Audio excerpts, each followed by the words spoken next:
चलो एक 33 वाला जो क्वेश्चन है एडवांस पेपर का,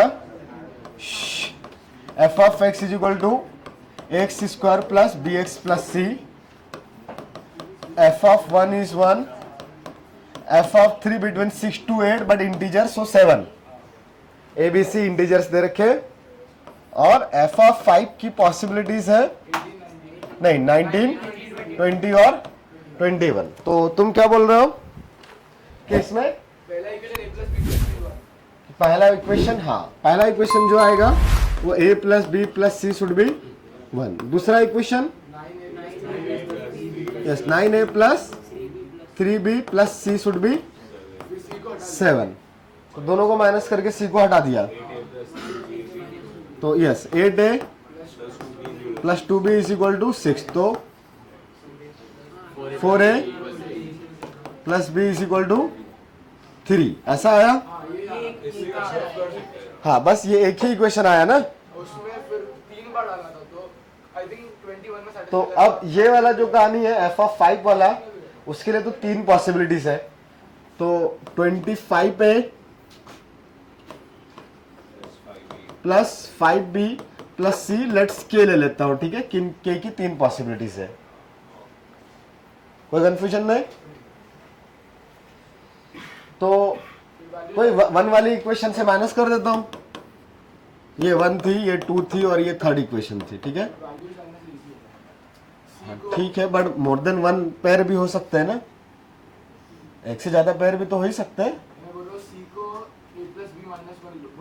देखते हैं, ये 3rd में से 1 को माइनस कर दो, क्या आएगा 24a plus 4b is equal to के माइनस 1। अच्छा 3 इक्वेशंस है तो एक यूनिक सॉल्यूशन आना चाहिए ना। हाँ मतलब 3 इक्वेशन, लेकिन 3 अलग 3 पेयर बनेंगे यार। सर बट प्रॉब्लम था कि उसमें a इंटीजर है और बाकी दोनों फ्रैक्शन आ रहा था। अगर आपने b का वैल्यू पुट, हाँ इंटीजर आना चाहिए ना चीजें। तो यहां से ये कितना है, 4 से कॉमन निकालेंगे तो 6a plus b is equal to के minus 1/4 should be integer. b का वैल्यू डालना है। पहले देख लो ना कौन कौन से क्या आ रहे हैं। तो k की पॉसिबिलिटीज क्या है भाई, 19, 20, 21। तो 19 डालोगे तो क्या इंटीजर बचेगा, नहीं क्या 20 पे बचेगा, तो ओनली 21।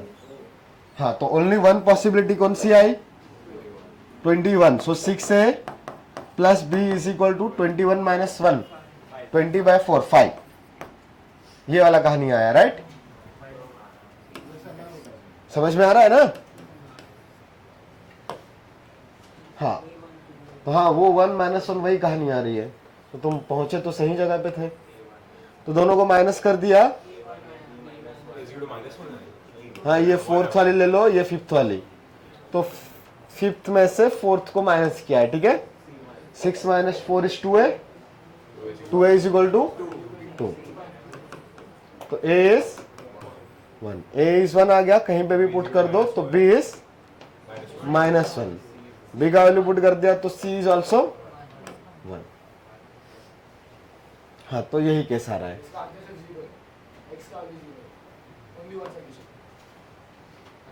मतलब x का वैल्यू 0 तब भी 1 सॉल्यूशन।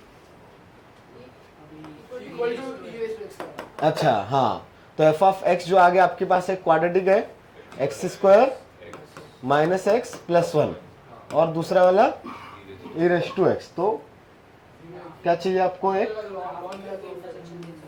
हाँ ये एक ऐसा ग्राफ बनेगा और ये इधर से आके यहीं से ऊपर चला जाएगा, तो एक ही सॉल्यूशन आएगा।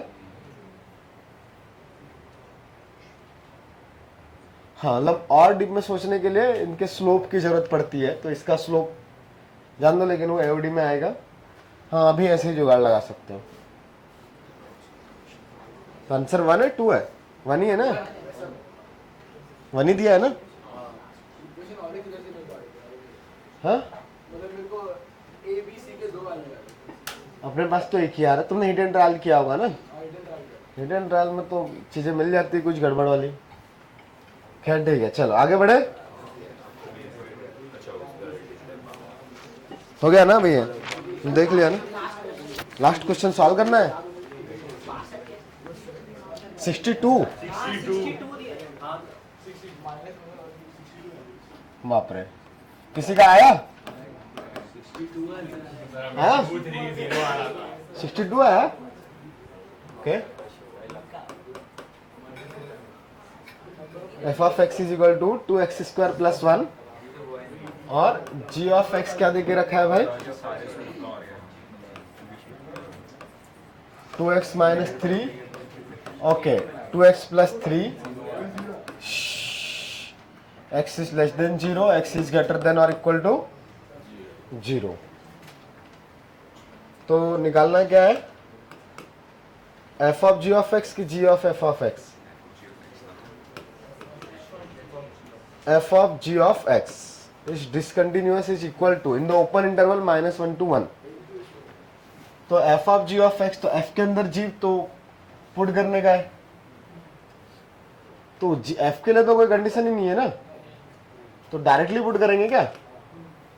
तो GIF of 2 times of 2x minus 3 का होल स्क्वायर प्लस 1, ऐसे ही है।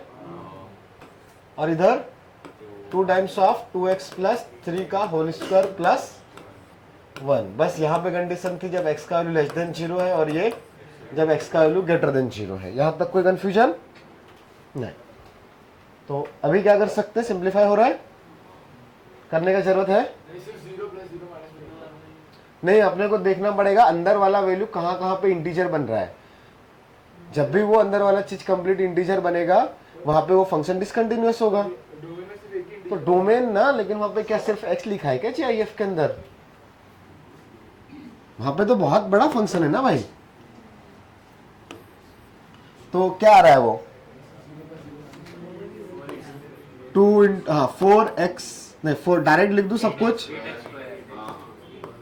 8x स्क्वायर, 3 2 जा 6 6 2 जा 12 12 2 जा 18 कौन बोला? अच्छा वो प्लस 18, हाँ ठीक है, प्लस 18 प्लस 1 19 माइनस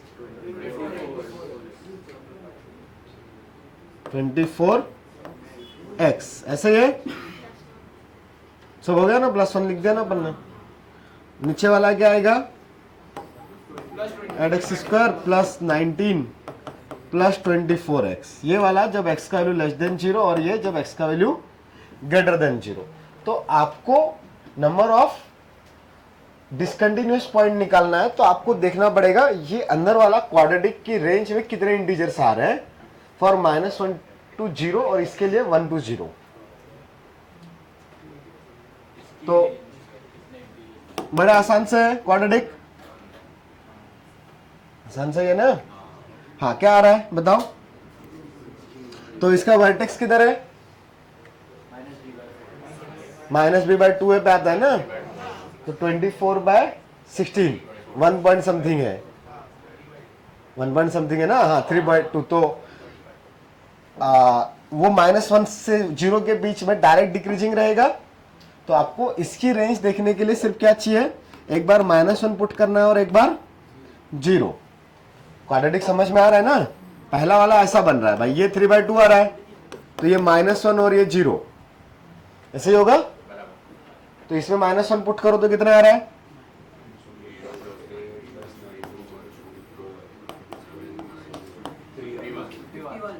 51 आ रहा है। क्या -1 पुट किया ना? 24 प्लस 19 प्लस 8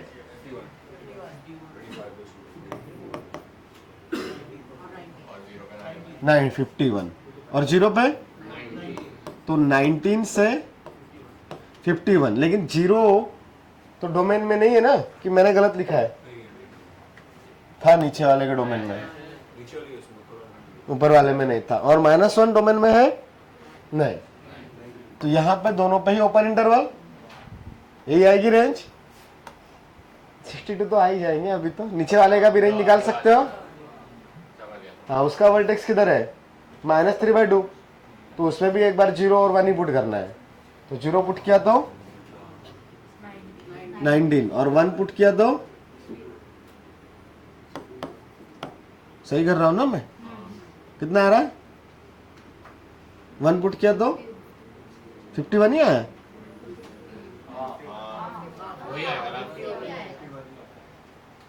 तो 62 डिसकंटिन्यूअस पॉइंट। अच्छा हाँ, इसके भी और इसके भी दोनों आएंगे ना।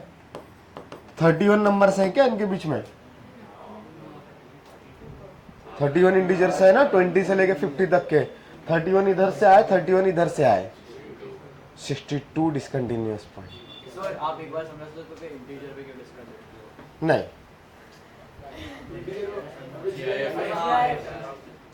समझाओ? नहीं देखो नहीं बोलने से भी काम हो जाता है। हाँ यार, जीआईएफ याद रखो, जब भी आपके पास जीआईएफ आएगा या फ्रैक्शनल पार्ट आएगा तो इंटीजर पे दोनों डिसकंटिन्यूअस है। ऑलवेज याद करके रखोगे, ठीक है? तो यहां पे हमने सिर्फ क्या देखा, हाँ ये समझ में आता है ना जीआईएफ क्यों इंटीजर पे डिसकंटिन्यूअस है। राइट और लेफ्ट में वो वैल्यू बदल जाएगी।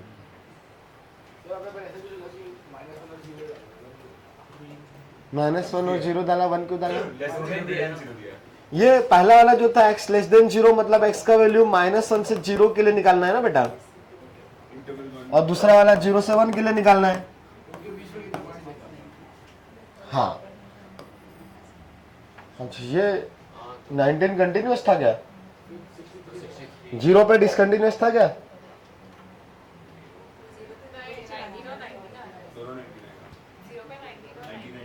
हाँ 0 पे चेक करना पड़ेगा ना अपने को, राइट और लेफ्ट। तो इधर से 19 आ रहा है, इसका जीआईएफ भी 19 आएगा, इधर भी 19। इधर क्या आएगा 0 पे? कंटिन्यूअस है 0 पे, तो उसको काउंट करने का जरूरत ही नहीं है, इसलिए 62। लिमिट सेम ही आ रही ना, 19। हाँ ठीक है, चलो हो गया ये 62। The sum of possible values of x for which tan inverse of x + 1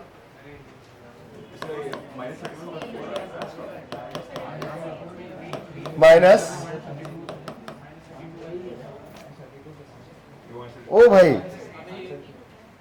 वो माइनस है कि प्लस है?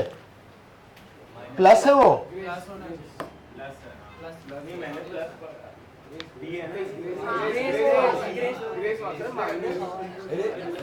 वो बहुत हल्का वाला माइनस में प्लस है।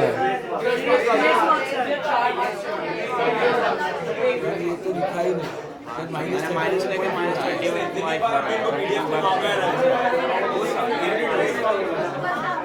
फिजिक्स में भी ऐसा ही होता है, पूरा रोल माइनस आएगा। देखो इधर इतना मस्त दिया तो प्लस वाला सॉल्व करूं जो करेक्ट क्वेश्चन है, या जो इसमें दिख रहा है माइनस वाला वैसा सॉल्व करूं? माइनस वाला आ गया था, माइनस वाला आ गया। प्लस वाला cot inverse of 1/x - 1 is equal to वो तो गया फिर tan इनवर्स ऑफ 8/31। हां तो 2x upon x squared minus 1 वो तो गया फिर तो क्या करें अभी बताओ? 2x upon x squared cot को tan में कन्वर्ट करो और ऐड कर दो tan को x square upon x square. हाँ तो दो पूरा गलत दिया है, कुछ अलग ही x = -8 और वो अलग ही सॉल्व ये -1 और 8 आप सर आप तो दो केसेस होंगे। अगर आप कॉट इनवर्स को चेंज कर रहे हो तो आपके पास दो केसेस लेने पड़ेंगे। कौन कौन से? हाँ तो अच्छा है, मैं इस tan इनवर्स को उधर लेके चला जाता हूं। पहले केसेस उधर बनाएंगे ना, tan का अच्छा रहेगा, या इधर भी, क्योंकि फिर यहां पे पॉजिटिव कन्वर्ट करने के बाद में फिर tan inverse of a plus tan inverse of b में भी फॉर्मूला लगाने के लिए आपको देखना पड़ेगा, हाँ a into be greater than 1 या a into be less than 1, तो वो ज्यादा कहानी गड़बड़ रहेगी। तो अच्छा है दूसरा tan इनवर्स को उधर लेके चले जाऊं। सोचा ही नहीं कंडीशन सॉल्व कर दिया। अच्छा तो tan inverse of a minus tan inverse of b। हाँ अब इसमें कोई कंडीशन लगाने की जरूरत है नहीं ना? अच्छा अब एक चीज तो ऑलरेडी पता चल गई कि ये वाला जो चीज है ये ऑलवेज पॉजिटिव है, तो ये भी पॉजिटिव आना चाहिए, मतलब 8/31 should be greater than x plus 1। 8/31 should be greater than x plus 1, वो ऑटोमेटिकली वो डोमेन का कंडीशन है, बट हमें तो सॉल्यूशन निकालना है, सॉल्यूशन अपने आप डोमेन में ही आएगा, ठीक है। तो यहाँ पे क्या आ जाएगा directly, tan inverse of a minus B ना, 8/31 minus x minus 1 by 1 plus x plus 1 yes 8 into X plus 1 by, 31 थोड़ा सिंप्लीफाई करेंगे तो क्या बनेगा, 8 minus 31x ये 31 तो माइनस एक्स माइनस कितना हो जाएगा 23, 31 में से 8 किया तो 23, इधर में 8 प्लस 31 होगा, 139 plus 8x यस तो 8x प्लस 39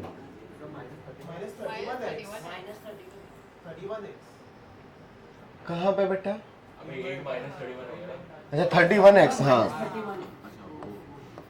हाँ ये वाला भी 31 था, हाँ ऐसे कहानी है।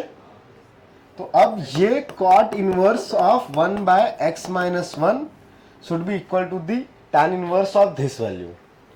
तो अब ये दोनों अगर इक्वल आएंगे तो उसके लिए कुछ कंडीशन, हाँ अब वो पाई वाली और वो सब जो भी लग रहा है लगाना पड़ेगा, ठीक है। तो पहला केस, लेकिन अब वो माइनस वाला केस भी तो है ना, उधर में भी तो माइनस है, ठीक है, उसको एज इट इज रहने देते हैं। अब अगर इसको ये 1/x minus 1 is greater than 0, ठीक है, देन ये क्या आ जाएगा tan inverse of x minus 1, तो ये इक्वल टू है tan inverse of minus 31x minus 23 divided by 8x plus 39 के। और ये तो 1/1 फंक्शन होते हैं ना इनवर्स फंक्शन, तो डायरेक्ट कंपेयर करेंगे, tan इनवर्स को डायरेक्ट कंपेयर कर सकते हैं। सो x minus 1 will be minus 31x minus 23 divided by 8x plus 39। तो क्रॉस मल्टीप्लाई करेंगे तो एक क्वाड्रेटिक जैसा दिखाई दे रहा है क्या, तो 8x स्क्वायर प्लस 39x ना, और इधर का माइनस 31 भी तो इधर आएगा, तो 40 30, या चलो पहले मल्टीप्लाई कर लेते हैं, पूरा कर लें, चलो 39x minus 8x minus 39 equal to minus 31x minus 23, right. हाँ अभी कुछ हो रहा है और सिंप्लीफाई, हाँ होना ही चाहिए यार, 8x स्क्वायर 62 बच रहा है, 62x सबसे चल रहा है ना, 64 तो नहीं आ रहा था, आगे 16 2 से डिवाइड हो रहा है और 8 आ जाता है, देख लो रे, 8 तो नहीं आ रहा है, पक्का ना, ये माइनस 8x था ना, प्लस 8x तो नहीं था, नहीं ठीक है। क्या x निकालना है, निकालना क्या है, नंबर ऑफ सॉल्यूशन के सम ऑफ सॉल्यूशन, तो 4x square 31x minus 8 equal to 0, ऐसे है ना। तो इसका एक रूट पॉजिटिव है, एक रूट नेगेटिव है, दिख रहा है, c नेगेटिव है, बट हमें क्या चाहिए था, x इज ग्रेटर देन 1 भाई, 1/x minus 1 is greater than 0 ना, तो x ग्रेटर देन 1, तो यहां से एक ही सॉल्यूशन आएगा, दो नहीं आएंगे, बिकॉज एक x 1 से ग्रेटर है और एक x 1 से, हाँ हाँ इस कंडीशन में x should be positive greater than 1 ना, तो इधर से x के दो वैल्यूज निकाल सकते हैं, अच्छा 8 4 जा 32, हाँ स्प्लिट हो रही है ना चीजें, 1/4 एंड 8 माइनस 8, 1/4 माइनस 8 का सम कितना होता है, माइनस 8 प्लस 1/4, 8 4 जा 32, तो गलत किया रे, नहीं ये नहीं है, सम 31 नहीं आ रहा, नहीं आ रहा है, मेरी गलती, हाँ तो ठीक है, कहीं से भी निकालो यार। तो दो x की वैल्यूज है माइनस 8 एंड 1/4, पक्का, तो दोनों ही गलत है, दोनों नहीं हो सकते, दोनों नहीं हो सकता है, द रीजन हमें x चाहिए 1 से ग्रेटर, वही तो आएगा ग्रेस मार्क्स, वो प्लस माइनस आंसर क्या आएगा? अच्छा हाँ, वो बात अलग है। तो वो मैं नेगेटिव लिख के सॉल्व करता हूँ ना, आंसर क्या आना चाहिए, इंटीजर था ना, ऑप्शन का तो इशू नहीं है। अच्छा ऑप्शन वाला है,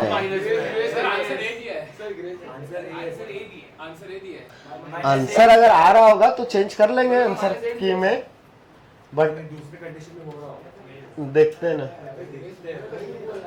नहीं इसको सॉल्व करके वो आ तो जाएगा ही, दूसरा वाला, दूसरा कंडीशन लगाओगे ना अभी, हाँ तो आ जाएगा।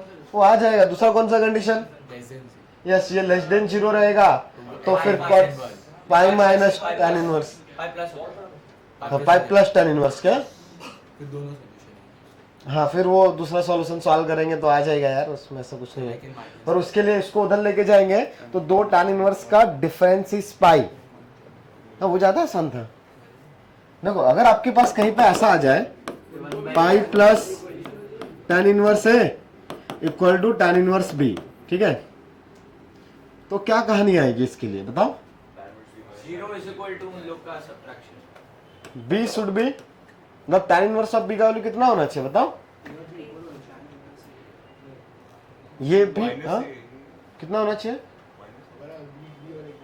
अरे ये क्या हमेशा होगा क्या tan इनवर्स का रेंज बताओ, तो बताओ ये पॉसिबिलिटी कब है। अगर आपको ऐसा नहीं समझ में आ रहा तो दोनों tan को साथ में ले जाओ यार, ये तो कर सकते हो ना। हाँ तो ये वाला भाई साहब π/2 रहे और ये -π/2 रहे, तो इनके डिनोमिनेटर वाली चीजें 0 होनी चाहिए। हां तो इनफिनिटी होगा। ओ ये तो और इजी होगा। या फिर इन्फिनिटी पुट कर दो, वैल्यू इन्फिनिटी आनी चाहिए, बट tan इनवर्स बी का वैल्यू तो उसके लिए x का कुछ वैल्यू आ रहा होगा क्या, 31/23 39 ऐसे ही कुछ कुछ। हाँ ना बोला सर -8 उनका ऑप्शन में है ही नहीं -8। हाँ ओ -32/4, हां वैसे लिखा है। देखो सर अभी तो ये अभी ग्रेस सीधा तो सबका सम ऐसा आ रहा है क्या 32। सर उनका सम तो -31/4 आएगा।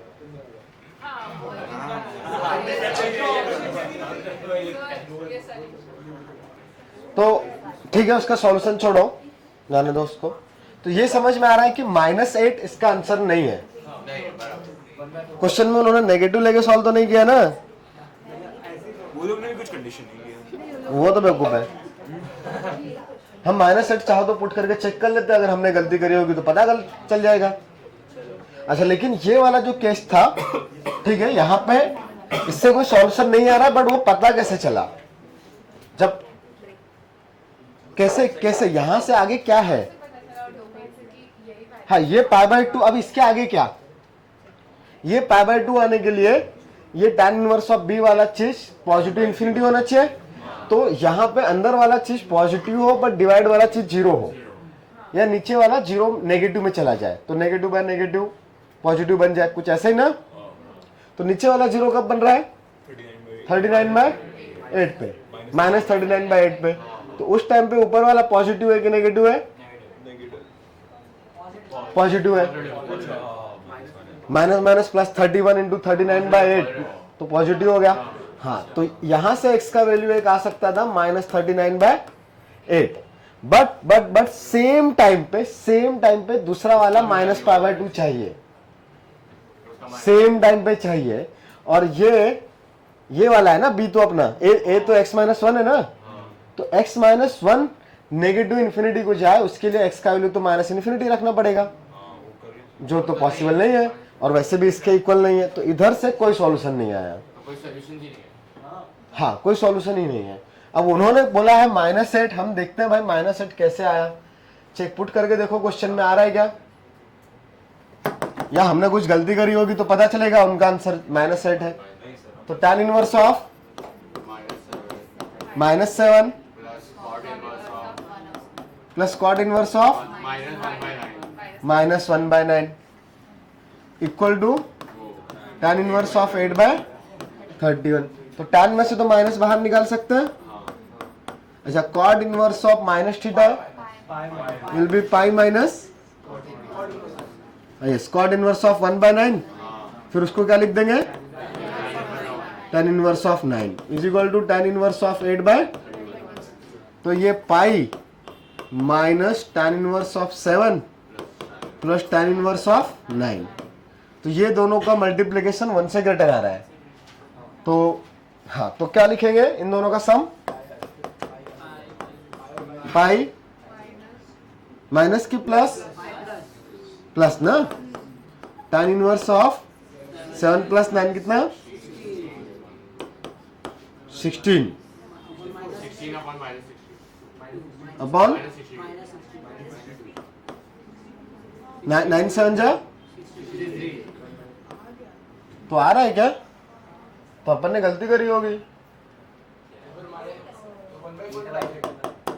तो ये 8 बाय 31 ही आ रहा है ना।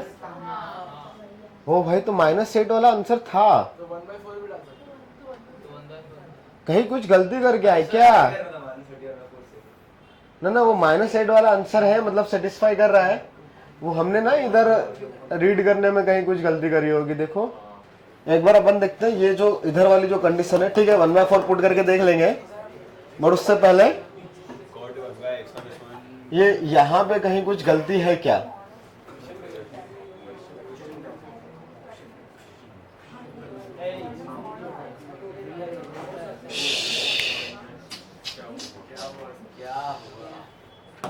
ये tan inverse of a minus tan inverse of b, ये वाला फॉर्मूला तभी लगा सकते हैं जब ये दोनों पॉजिटिव हो। तो ये तो सिर्फ लेफ्ट हैंड साइड के लिए किया ना। अगर आपके पास देखो फॉर्मूला क्या है, tan inverse of a minus tan inverse of b is equal to tan inverse of a minus b by 1 plus ab if a and b both should be positive. But यहाँ पे ये अगर x plus 1 negative हो जाए तो, हाँ, तो अब अगर ये x प्लस 1 कौन x माइनस 1 ग्रेटर देन 1 है ना, तो दूसरा वाला केस भी तो आएगा ना। ये वाला चीज नेगेटिव है और ये भी नेगेटिव है,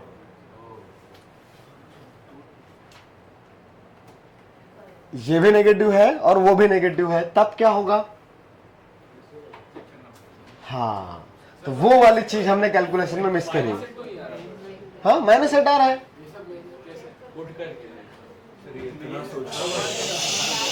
पुट करके नहीं, सॉल्विंग से आएगा। ये वाली कहानी समझ में आई। अभी देखो, अभी जो काम किया है हमने, ये क्या किया है, इसमें हमने ये जो लिखा है कि x plus 1 is greater than 0, ठीक है?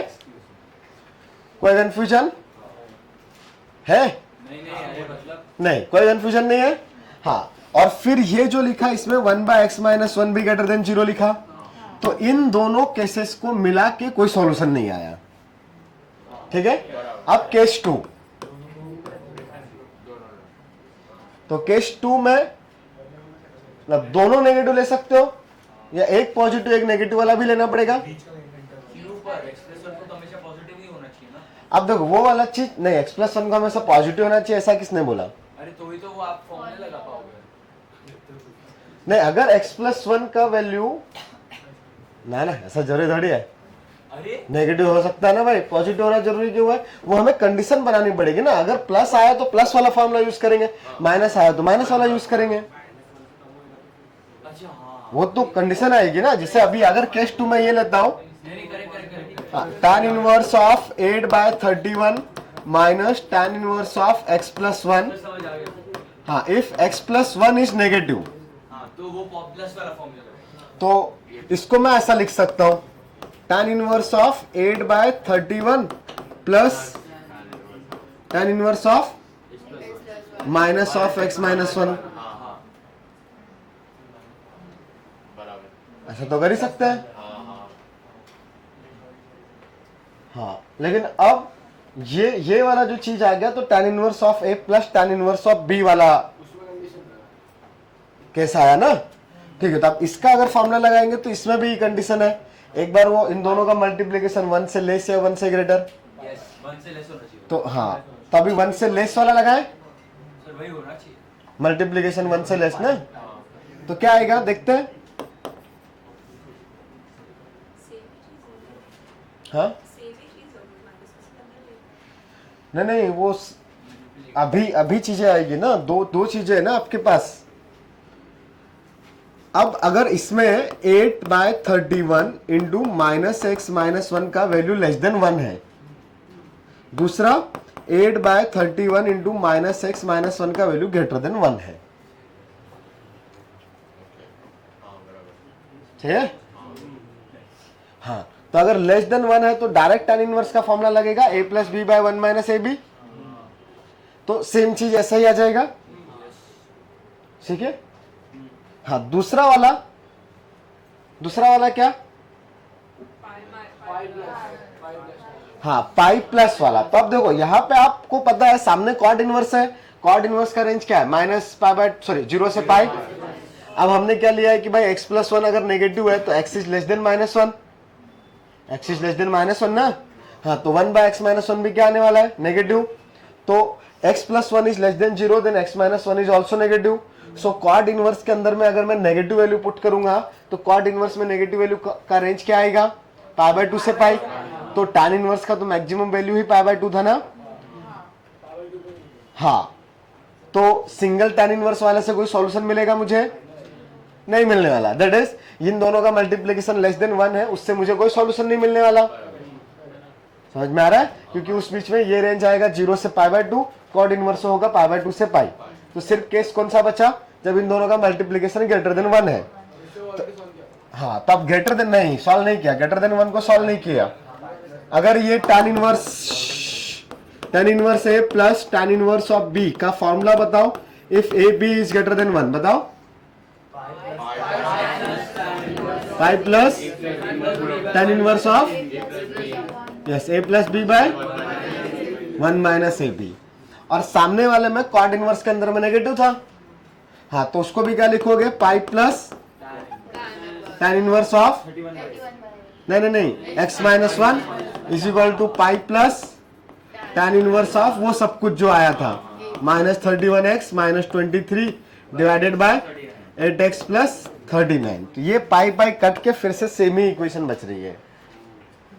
तो फिर से इस इक्वेशन के दो ही सॉल्यूशन आएंगे, -8 एंड 1/4। बट हमें तो -1 से छोटा चाहिए था, तो -1 से स्मॉलर। कंडीशन क्या थी शुरुआत में, हाँ, लेस देन 1 ना। केस 2 में लिखा नहीं, हाँ ये लिखा है। तो -1 से स्मॉलर दोनों में से कौन है, -8।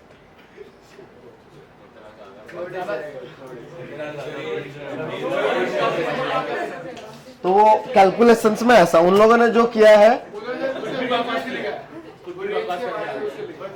हाँ, अब उन्होंने जो किया वो भी डिस्कस कर लेते हैं। उन्होंने बोला भाई इधर कॉट इनवर्स है प्लस इधर में tan इनवर्स है, tan इनवर्स है plus cot inverse of b is equal to tan inverse of 8/31, ऐसा ही है।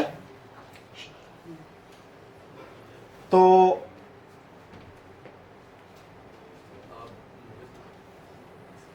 अब रेंज में क्या कहानी कि इसका रेंज 0 से π/2, सॉरी 0 से पाई, ठीक है, और इसका रेंज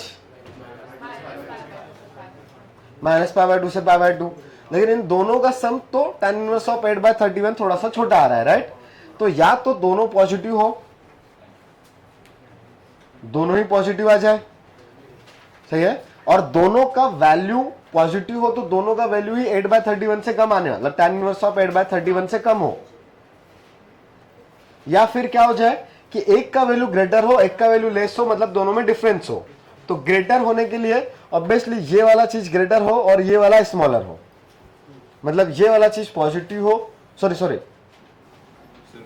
ये वैल्यू π/2 से पाई में लाई करें और ये वैल्यू -π/2 से 0 में लाई करें, ठीक है। एक केस ये हो सकता है, या फिर दोनों के दोनों पॉजिटिव आ जाए और दोनों tan इनवर्स ऑफ 8/31 से स्मॉलर आ जाए।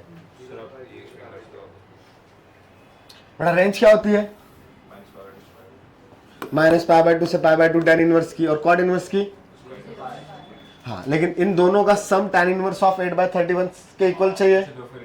तो हाँ, दोनों वैल्यू ही, मतलब यहाँ वाला जो a है वो a का वैल्यू 0 से 8/31 के बीच में आ जाए, ठीक है, और साथ में b का वैल्यू उल्टा होगा ना, 31/8 से उसको पॉजिटिव है ना, तो रेसिप्रोकल में लेके जाओगे तो क्या होगा, वो tan इनवर्स 1/b बनेगा ना, कॉट इनवर्स को रेसिप्रोकल में लेके जाओगे ना, मतलब वहां पे हाँ बी वो कॉट इनवर्स ऑफ बी लिखा हुआ है ना, कॉट इनवर्स को किस में लेके जाओगे, tan इनवर्स में, tan इनवर्स 1/b, तो 1/b का वैल्यू 0 से 8/31, तो उसका वैल्यू 31/8 से इंफिनिटी में कुछ आ जाए, b का वैल्यू, राइट। या फिर क्या हो सकता है कि ये वाला वैल्यू π/2 से पाई के बीच में आए और ये वाला वैल्यू -π/2 से 0 के बीच में आए। भाई ये वाला कुछ पॉजिटिव आएगा, ये नेगेटिव आएगा, दोनों का सम 8/31 आ जाए, यही पॉसिबिलिटी है। अच्छा वो नेगेटिव आ ही नहीं सकता। हाँ समझ में आ रही ना कहानी। हाँ तो अब उसके बाद डोमेन के पास गए, तो फंक्शन के अंदर क्या था, पहले वाले के पास डोमेन क्या था, क्वेश्चन कहाँ गया, ये tan inverse of x + 1 plus cot inverse of 1/x - 1। तो देखो ये वाले चीज में x प्लस, पहले तो अपन डोमेन ही चेक कर रहे हैं, तो x + 1 का वैल्यू, x + 1 का वैल्यू 0 से 8/31 आए और x - 1 का वैल्यू भी वही 0 से 8/31 के बीच में आए, ऐसे है ना, तो पॉसिबल है नहीं, इधर से x + 1 का वैल्यू 0 से 8/31, ये x - 1 का वैल्यू 0 से 8/31, ये कैसे लिखा समझ में आ रहा है नहीं, ओके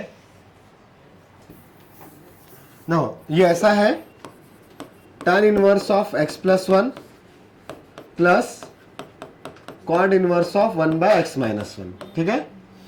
इसको रेसिप्रोकल में लेके गए तो क्या होगा, पॉजिटिव के लिए है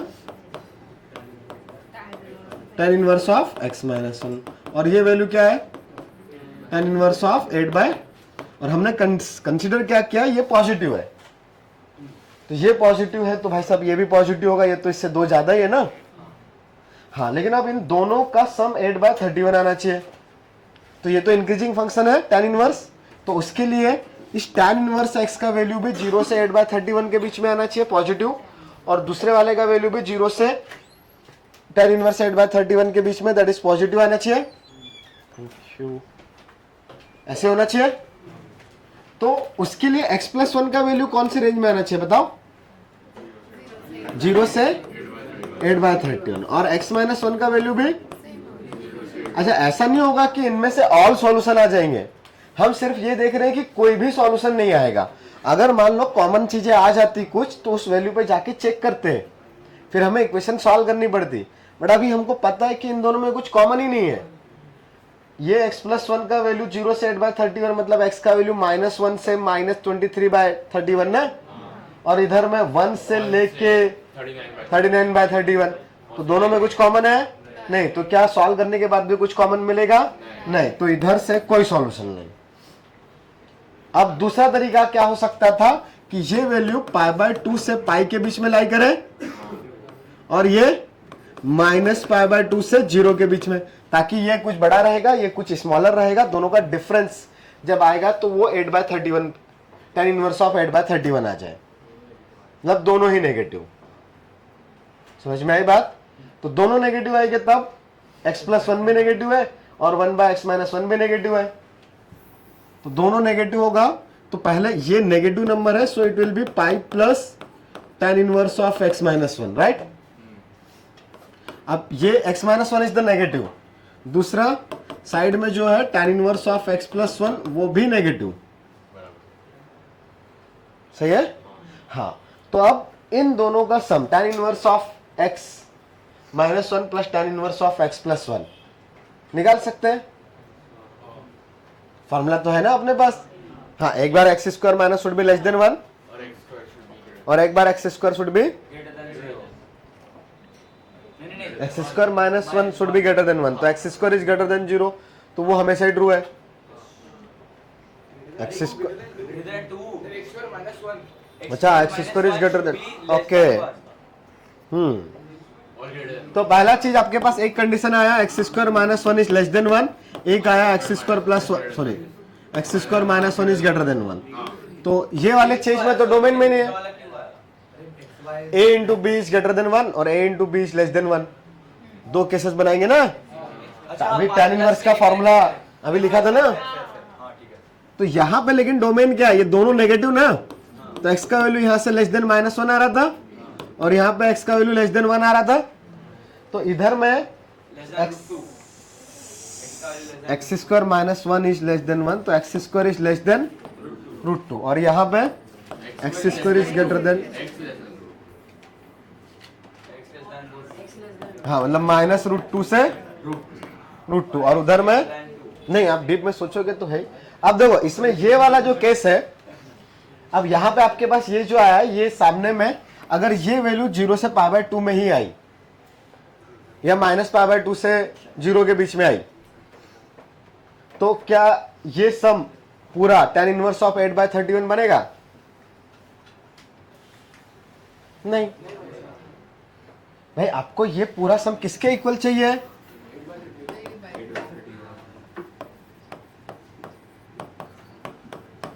तो ये वाला सम या तो पाई प्लस tan इनवर्स समथिंग आएगा ऐसे होगा ना या फिर tan इनवर्स ऑफ समथिंग आएगा हाँ ठीक है दोनों में माइनस है आपने सारे फॉर्मूलाज माइनस के लिए पढ़ के रखे हैं तो माइनस बाहर निकाल दो तो यहां पे tan inverse of 1 minus x plus tan inverse of minus x minus 1 हो गया राइट अब ये नंबर भी पॉजिटिव है ये नंबर भी पॉजिटिव है सही है ना चाहो तो इस माइनस को बाहर निकाल सकते हो और बढ़िया काम हो जाता ठीक है और सोचने का नहीं पर जाने दो tan inverse of x minus 1 ना plus tan inverse of minus plus हो जाएगा और माइनस एक्स माइनस 1 अब ये दोनों पॉजिटिव है तो इनका रेंज कहां से कहां तक हो सकता है अब दो पॉसिबिलिटीज है ये वाला value either pi plus tan inverse of कुछ आएगा ए ले लूं या फिर tan इनवर्स ऑफ ए आएगा तो ये पाई के साथ में सिर्फ tan इनवर्स अगर रहा तो क्या इन दोनों का सम कभी 8/31 क्रिएट करेगा हाँ भाई ये पाई प्लस अकेला tan इनवर्स ठीक है इस tan इनवर्स ऑफ 8/31 पॉसिबल ही नहीं है नहीं है ना क्योंकि इसका मिनिमम वैल्यू ही माइनस π/2 है और इसका तो π/2 से वैल्यू कम ही है ठीक है हाँ तो ओनली कौन सा केस बचा जब वो नेगेटिव है हाँ तो उसके लिए अपने को यहाँ पे क्या लिखना पड़ेगा पाई प्लस tan इनवर्स तो ये pi minus pi plus tan inverse is हाँ tan इनवर्स ऑफ 31 तो हाँ अब ये आ सकता है तो वो एक ही केस सॉल्व करना पड़ता सर 1/4 पुट किया तो भी आ तो रहा था किधर आ रहा था यार नहीं आ रहा होगा नहीं आ रहा होगा रे सर तो भी ग्रेस मार्क्स चलो 1/4 भी पुट करके देख लेते हैं जाओ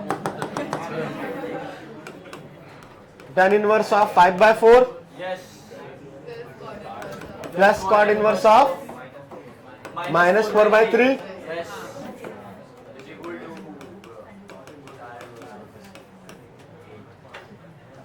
इक्वल टू ऑब्वियसली गलत हो गया ये पॉजिटिव है ये तो π/2 से बड़ा है तो ऑब्वियसली गलत है खत्म ही हो गया खेलो तो आ ही नहीं रहा है कह रहे 1/4 1 माइनस 1/4 तो गलती करने पे आ जाता है तो अब थोड़ा सा थ्योरी वाला पार्ट है थोड़ा सा मजेदार अच्छा कंटिन्यूटी में वो जंप वंप वो सब पढ़ लिया था ना हाँ जंप वो सारे टाइप पढ़ लिए थे तो अब डिफेंसिबिलिटी चलो अब चीजें और आगे वाली कहानी है डिफेंसिबिलिटी तो सबसे पहली चीज आती है मीनिंग ऑफ डिफेंसिबिलिटी लिखने का मौका मिलेगा मैं लिखवा दूंगा ठीक है बस समझ लो छोटी चीजें हैं समझ जाएगी एक बार तो ऐसा कोई ज्यादा लोड नहीं है डिफेंसिबिलिटी में अब आपको ना चेक करना कौन सा फंक्शन कब डिफरेंशिएबल है कब नहीं है बट उससे पहले आपको समझना पड़ेगा कि डिफरेंशिएशन है क्या द मीनिंग ऑफ डिफेंसिबिलिटी या मीनिंग ऑफ डिफरेंशिएशन मतलब डिफरेंशिएशन वर्ड और किसी रेस्पेक्ट के लिए यूज होता है, हम लोग डिफेंसिबिलिटी वर्ड ही यूज कर रहे हैं। तो दो तरीके से मीनिंग आप समझ सकते हो। आपने फिजिक्स में चीजें देखी है, एक फिजिकल, हाँ फिजिकल मीनिंग देखा है आपने, रेट ऑफ चेंज, सही है। हाँ, तो डिफरेंशिएशन या डेरिवेटिव का मतलब वही है, रेट ऑफ चेंज, अगर डिफाइंड है तो। अब ग्राफिकली या ज्योमेट्रिकली वो है स्लोप, ये भी पता है। हाँ, तो ये दोनों मीनिंग में अगर मैं पहले ज्योमेट्रिकली की बात करूं तो मान लो कोई ग्राफ ऐसा कुछ है, ठीक है, तो अगर ये सेकेंड है x1, y1 और x2, y2 को मिलाने वाली लाइन, तो ऐसे बनती है। हाँ, तो इसका लिमिटिंग केस मतलब क्या, द एंडिंग पॉइंट। हाँ, the tangent is the limiting case of second ना। मतलब ये जो दो पॉइंट है ए और बी जो दोनों लिखे हैं मैंने, ये ए और बी दोनों यहां पे आ जाए, एकदम पास में आ जाए। मतलब अभी जो स्लोप मैं निकालूंगा स्लोप, तो वो आप y2 minus y1 divided by x2 minus x1 निकालोगे ना। हाँ, मान लो ये डेल्टा x मैंने डिफाइन किया x2 माइनस x1 को, और ये टेंडिंग टू जीरो कर दिया। टेंडिंग टू जीरो करने का मतलब क्या, कि बहुत ही छोटा, हाँ बहुत ही छोटे इंटरवल में एक पॉइंट यहां है, दूसरा भी यही है। बाजू बाजू में almost। हाँ, वो टेंडिंग टू मतलब दोनों ही एक ही पॉइंट के पास जा रहे हैं, तो वो जो सेकंड बनेगी वो टेंजेंट ही होगी ना। हाँ, means A is approximately B, तो वो सिंगल पॉइंट हो गया, राइट। हाँ, तो जब ये सिंगल पॉइंट पे जाता है तब इस स्लोप को हम लोग बोलते हैं डेरिवेटिव या डिफरेंशिएशन, ठीक है। हाँ, तो अब इसमें हाँ मतलब डी, ये इसको ना और अच्छे से लिखा तो ये delta Y by delta X लिखा है क्या। हाँ, कोई दिक्कत नहीं। तो change in Y by, correct, तो ये change in Y with respect to change in X है।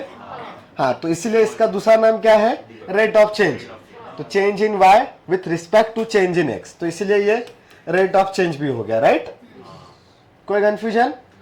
हाँ, तो अब हम लोग क्या करते हैं, अगर ये डेल्टा एक्स जो है वो टेंडिंग टू जीरो जा रहा है, तो ये जो delta Y by delta x है इसको बोल देते हैं d y by d x. और अगर y is equal to f of x है तो d y by d x के और नोटेशंस भी है, एफ डैश ऑफ एक्स, हाँ d f of x by d x. और आपको अजीब तरीके से भी निकाला है इधर आपने वो जो फर्स्ट डिफरेंशिएशन करते थे, पता नहीं, capital D of F of x ऐसा भी है। ये सब नोटेशंस हैं, ठीक है। ऐसा वाला नहीं आपने पता नहीं सर ने ऐसे लिखा था और बहुत गलत तरीके से लिखा।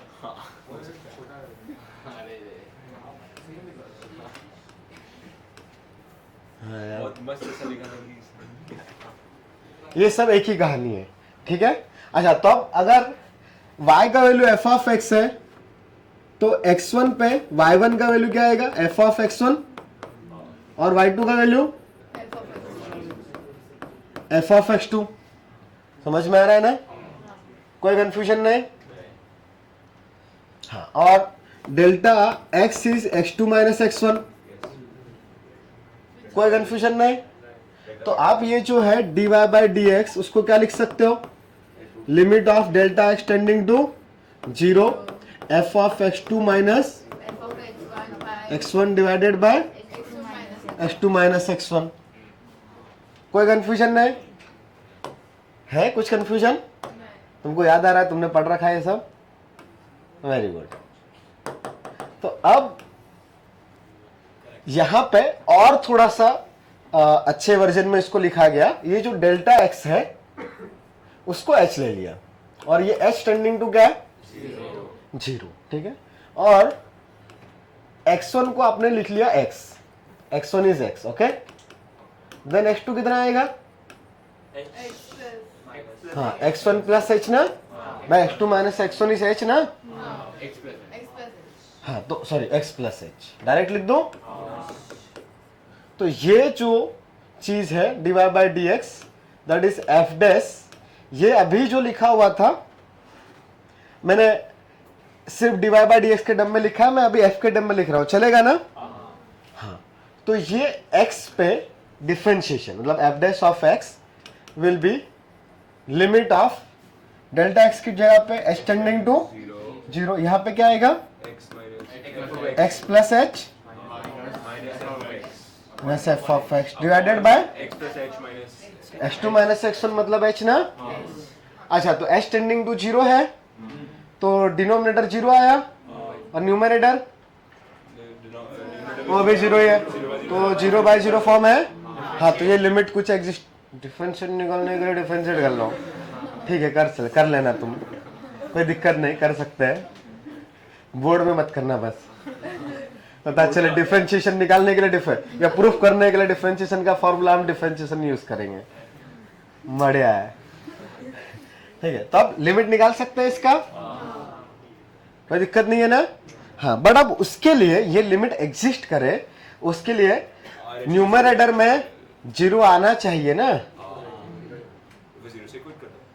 हाँ तो वो 0 होने के लिए f of x plus h equal to f of x for h tending to 0 means x पे फंक्शन कंटिन्यूअस होना चाहिए क्या। h की 2 वैल्यूज आएगी ना 0 प्लस 0 माइनस। हाँ तो वहां से अपने पास कंडीशंस आएगी कि फंक्शन कब डिफरेंशिएबल है और कब नहीं है।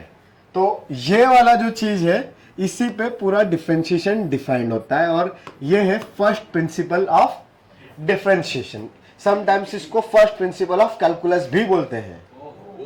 तो पूरा डिफरेंशिएशन जो फॉर्मूला तुमने पढ़ के रखा है ना, sin x का डेरिवेटिव cos x, यहीं से आता है। निकालेंगे अभी 2 मिनट में, सब नहीं 1-2 करेंगे, पर इस टॉपिक के अंदर में डिफरेंशिएशन निकालने का काम नहीं है, उसके लिए अपने पास अगला टॉपिक है मेथड ऑफ डिफरेंशिएशन। अभी हम लोग चेक कर रहे हैं मतलब डिफरेंशिएशन और डिफरेंशिएबिलिटी। हाँ मैं तो डिफरेंस है, डिफरेंशिएशन इज द एप्लीकेशन कर रहे हैं। हाँ अभी हम चेक कर रहे हैं कि कौन सा फंक्शन डिफरेंशिएबल होगा और कौन सा नहीं होगा, ठीक है। डिफरेंशिएशन निकालने के लिए अलग से टॉपिक है, फिर उसके एप्लीकेशन अलग है। तो अगर 0 पे कंटिन्यूअस नहीं हुआ तो मतलब वो डिफरेंशिएबल नहीं है। करेक्ट, हाँ यही पढ़ने वाले हैं। समझ में आ रही कहानी। हाँ तो अब मैं लिखवा दूंगा, पहले समझा दो सारी चीजें। हाँ लिखने का मौका मिलेगा, अच्छे से लिख लेंगे। मिलेगा मौका मिलेगा। मौका तो अब यहां से इसको फर्स्ट प्रिंसिपल या एप्सिलॉन डेल्टा मेथड या बेसिक प्रिंसिपल ऑफ कैलकुलस, ऐसे अलग अलग नाम रहते हैं, ठीक है। हम लोग फर्स्ट प्रिंसिपल बोल देंगे तब भी चल जाएगा। बोर्ड में डिफरेंशिएशन में शायद ये रहेगा 12th में। 12th की बुक्स है नहीं, 12th की मैथ्स की बुक एसएससी बोर्ड की खरीद सकते हो, बिकॉज एंड में बोर्ड के लिए भी प्रिपेयर नहीं होता है मैथ्स, ठीक है। पहले से प्रिपेयर कर गया। हाँ मतलब जो पहला जो है जिसे डीपीपी, कुछ टॉपिक्स के लिए आपको पहले एक्सरसाइज सॉल्व करनी पड़ेगी, जो सीडी लेवल की चीजें हैं उसके लिए। आप एडवांस की तैयारी कर रहे हो उसके लिए भी आपको बोर्ड की कुछ चीजें पहली क्लास के बाद सॉल्व करनी पड़ेगी। 5 क्लास हो रही है, 1 क्लास के बाद तो सॉल्व करना पड़ेगा बेसिक चीजें। तो छोटी छोटी चीजें कुछ टॉपिक्स का बोर्ड में अच्छा है, स्पेशली डिफरेंशिएशन, इंटीग्रेशन और वेक्टर, बाकी नहीं, ठीक है। तो वो बेसिक कॉन्सेप्ट, और वो भी इतने बेसिक नहीं है। तुम एसएससी बोर्ड को हल्के में मत लेना। अभी 12th के ये 3-4 टॉपिक्स अच्छे हैं, मतलब थोड़े से करने में लगेगा कि हाँ चलो 2 मिनट तो लग रहा है, ऐसा नहीं होगा कि देख के आंसर आएगा। उसमें भी अच्छी खासी चीजें हैं, जैसे डिफरेंशिएशन में वहां पे भी ये सबका डिफरेंशिएशन आएगा ना, sine of 2x by sine inverse of 2x by 1 plus x square, ये सब चीजें आएगी। हाँ तो वो सब इनवर्स ट्रिग्नोमेट्री का, इसके साथ में और भी इधर उधर फंक्शन रहेंगे 2-4। हाँ मतलब ठीक ठाक लेवल का है। हाँ ऑब्वियसली एडवांस लेवल का नहीं है, मेंस लेवल का भी नहीं है ऑब्वियसली, बट ठीक लेवल का है और वो जरूरत पड़ती है अपने को, ठीक है। तो जिस टॉपिक के लिए आएगा सॉल्व करने का मैं बता दूंगा, खरीद सकते हो, बस बुक्स खरीद के रख लो। अभी जरूरत नहीं है अभी कुछ सॉल्व करने का, जब आएगा तब बताऊंगा कि कौन सा टाइम पे करना है। और हाँ वो टारगेट बेसिस में वो भी रहेगा, एक दिन मतलब 10 दिन का अगर एक टॉपिक का होमवर्क है तो एक दिन वहां से होमवर्क मिलेगा, पहला दिन रहेगा मोस्टली वो, ठीक है। तो अब ये वाला चीज पे आ जाते हैं, ये तो फॉर्मूला हो गया, डेरिवेशन का हमें कुछ यूज है नहीं अपने कैलकुलेशंस में, ये फॉर्मूला आपको चाहिए, रट्टा मार के रखना है, याद रहेगा। हाँ अब बात आती है एग्जिस्टेंस की, तो ये चीज एग्जिस्ट करे तो ये तो लिमिट है ना, तो लिमिट एग्जिस्ट करे, उसके लिमिट एग्जिस्ट करे, right, LHL equal to RHL ना। हाँ लेकिन इसको ना ये डेरिवेटिव है तो इसका नाम बदल दिया है, लेफ्ट हैंड डेरिवेटिव और राइट हैंड डेरिवेटिव, डेरिवेटिव है ना। तो किसी फंक्शन f ऑफ x के रेस्पेक्ट में ये फंक्शन का लिमिट नहीं है, ये फंक्शन के डेरिवेटिव का लिमिट है, इसलिए उसको नाम तो बदलना पड़ेगा। फंक्शन का लिमिट होता तो limit of h tending to 0 f of x लिखते, अभी f ऑफ x नहीं है, f of x plus h minus f of x by h है, तो डेरिवेटिव का लिमिट है, तो लेफ्ट हैंड डेरिवेटिव आपके पास आ जाएगा, LHD से डिनोट कर देंगे। हाँ अब दो तरीके से लिखते हैं, h के सामने माइनस मल्टीप्लाई कर दो यहाँ पे, मतलब x माइनस h लिख दो, या फिर 0 माइनस लिख दो। हमने लिमिट और कंटिन्यूटी में 0 माइनस की आदत रखी है, बुक्स में ज्यादातर टाइम पे x माइनस h होगा, या कोई सॉल्यूशन देखोगे तो x माइनस h भी हो सकता है, दोनों सेम ही कहानी है, इतना तो समझ में आता है ना। तो मैं यहाँ पे 0 माइनस से लिखता हूँ। अब मैंने 0 माइनस लिखा तो मुझे यहाँ पे साइन चेंज करने का रिक्वायरमेंट है क्या? नहीं, करेक्ट सेम ही रहेगा क्योंकि ऑलरेडी 0 माइनस लिख चुके हैं, तो हम इधर नहीं चेंज करते, हम लिमिट के साथ गेम करते हैं। तो f of x divided by h, तो बताओ RHD क्या आएगा?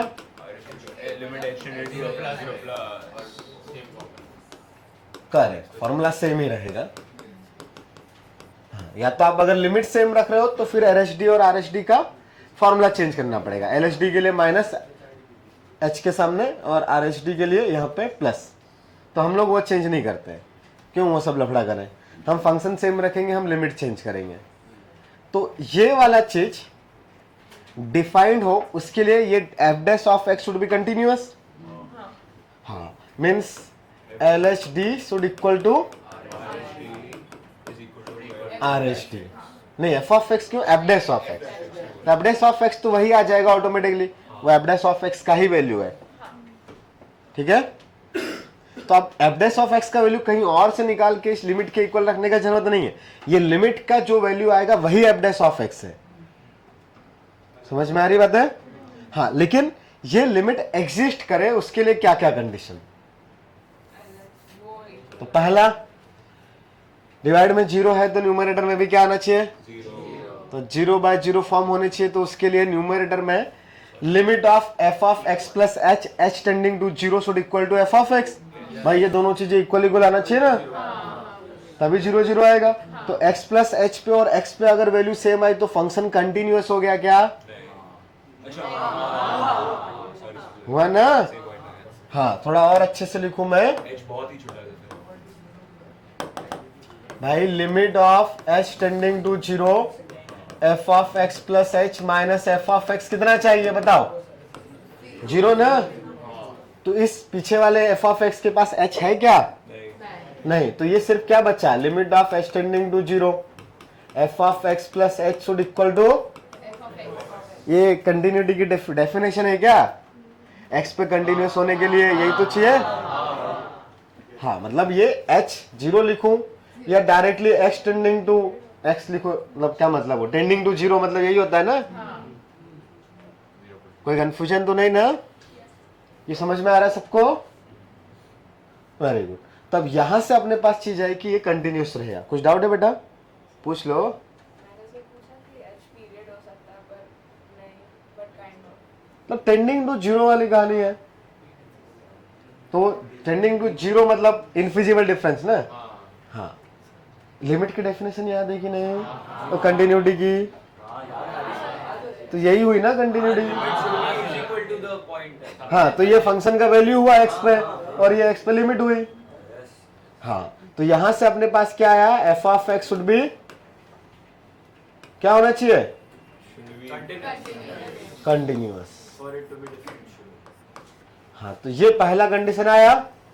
दूसरा LHD इक्वल टू RHD भी चाहिए, पहले तो 0/0 फॉर्म होगा, उसके बाद ही तो वो जो लिमिट आएगी यहां से वो भी सेम आना चाहिए, राइट हैंड और लेफ्ट हैंड। हाँ, तो आपने सर अगर कंटिन्यूस होगा तो अच्छा हाँ वो तो LHL है। तो देखो कंटिन्यूटी के लिए हमने क्या सबसे पहले क्या देखा था, लिमिट एग्जिस्ट करने के लिए LHL इक्वल टू RHL था, फिर कंटिन्यूटी में आया था LHL equal to RHL equal to f of x। अभी आ गया LHL equal to RHL equal to f of x भी रहे और LHD इक्वल टू RHD भी। तो D अलग है। हाँ, तो आपको डिफरेंशिबिलिटी आने के लिए कंटिन्यूटी आना चाहिए, कंटिन्यूटी के लिए आपको लिमिट आनी चाहिए, और लिमिट में f ऑफ x है तो फंक्शन आना चाहिए। स्कूल वाला मीम में मास निकालते रहते हैं। समझ में आ रहा है ना?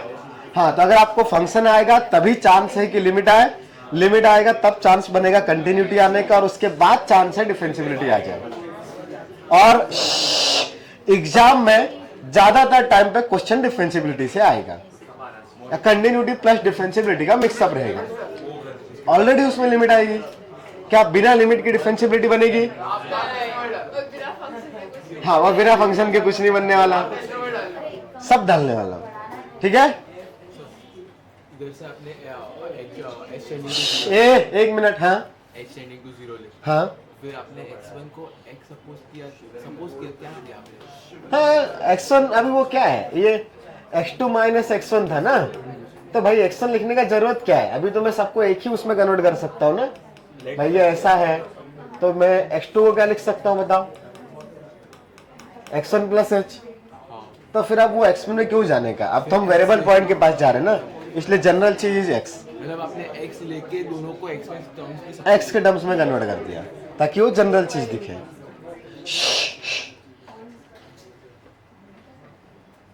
डाउट है? हाँ बोलो। माइनस h टेंडिंग टू 0 क्यों लेंगे? ना ना ना ना, h टेंडिंग टू 0, बट यहाँ पे x माइनस h, तो x में से वैल्यू कम होगी ना वो, तो x में से वैल्यू कम मतलब लेफ्ट हैंड, और x में कुछ ऐड किया तो राइट हैंड है। हाँ हाँ हाँ, तो वही तो चेक करना है ना बेटा, लिमिट निकालते आता है, लिमिट का मतलब समझ में आता है, कंटिन्यूटी का मतलब समझ में आता है।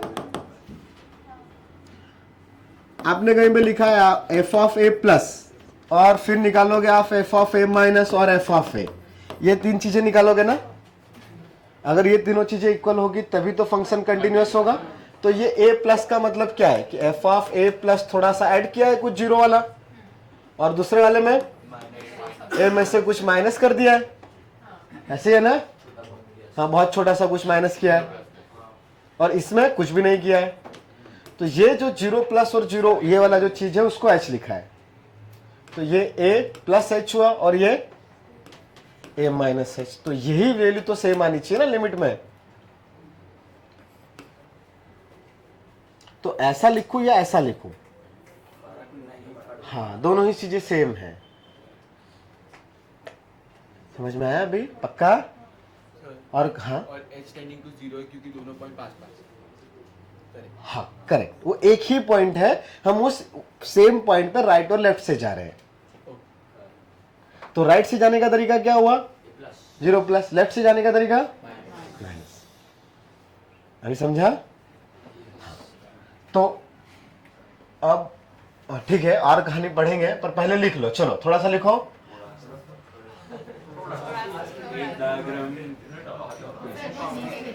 हाँ हाँ, बता रहा हूं ना, तो बोलो। नहीं कर रहा, अरे बोल रहा हूं ना, लिखवाऊंगा। तो हेडिंग डाला। हाँ, तो मीनिंग ऑफ डिफरेंशिबिलिटी, उसमें लिखो geometrical meaning.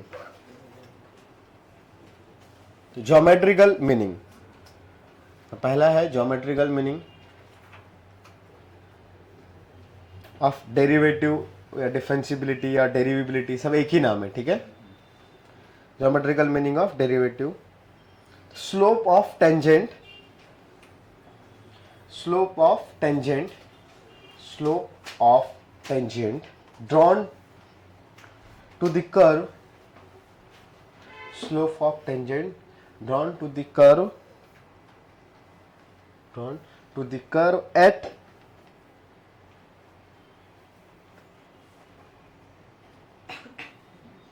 slope of tangent to the curve at that point if it exists. मतलब टेंजेंट तो बहुत सारी है, उस एक पर्टिकुलर पॉइंट की टेंजेंट का स्लोप, ठीक है. मतलब जैसे ये एक टेंजेंट बनाएंगे, दूसरी टेंजेंट यहाँ पे भी बनेगी, हर लाइन का स्लोप तो अलग अलग है. तो जिस पॉइंट पे टेंजेंट है वहां पे स्लोप की बात हो रही है, ठीक है. बट अब उसमें भी कंडीशन है वो एग्जिस्ट. अभी हमने देखा इट इज नॉट नेसेसरी कि हर बार डिफरेंशिएशन एग्जिस्ट करे, ठीक है. उसके साइड में ये डायग्राम बना सकते हो.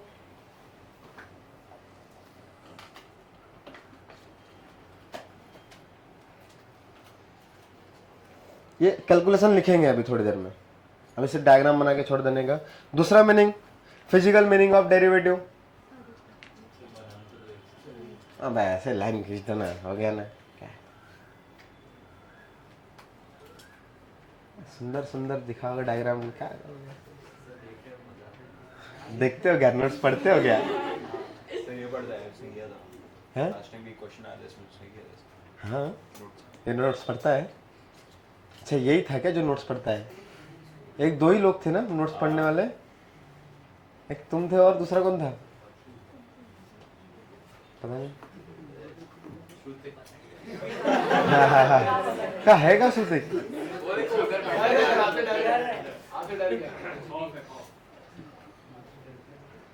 मैंने ज्यादा नहीं डराने का भाई, वो स्टोरी पढ़ ली मैंने इंग्लिश में. आज से डराना बंद कर रहा हूँ मैं, थोड़ा थोड़ा कोशिश करूंगा.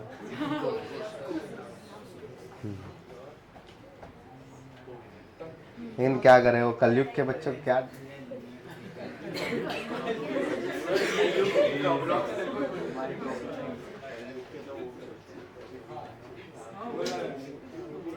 क्या क्या क्या बोल रहा है? हाँ हाँ हाँ, कलयुग का ही. तुम और एडवांस कलयुग हो.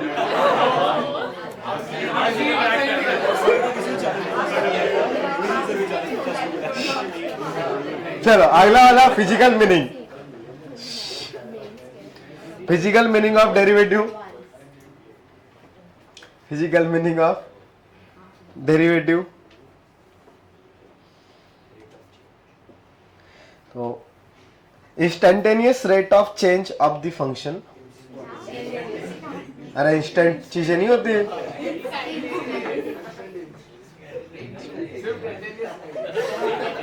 इंस्टेंटेनियसनेस नहीं है, टाइटेनियस, टाइटेनियस, टाइटेनियस, टाइटेनियम, गुजार. अबे फिजिक्स में पढ़ा है कि नहीं? हम बस वही है. Rate of change, rate of change of function if function is differentiable. It is not necessary कि differentiable होगा तभी rate of change होगी, बट अगर कोई फंक्शन डिफरेंशिएबल है तो उसकी रेट ऑफ चेंज डेरिवेटिव के इक्वल आएगी. Same applies for the slope. ये कहानी हम लोग एओडी में पढ़ेंगे और अच्छे से. ये दोनों मीनिंग्स की कहानी एओडी में और है, पूरा एओडी यही सब कुछ है. तो उसके नीचे the first principle of derivative and existence of derivative.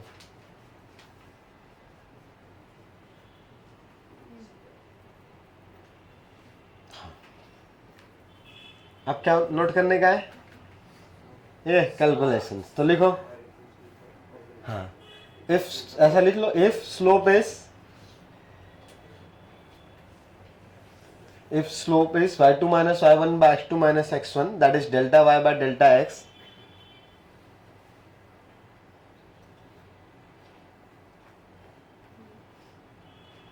then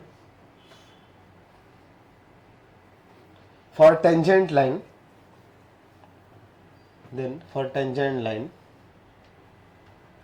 delta x, that is x2 minus x1, should tend to 0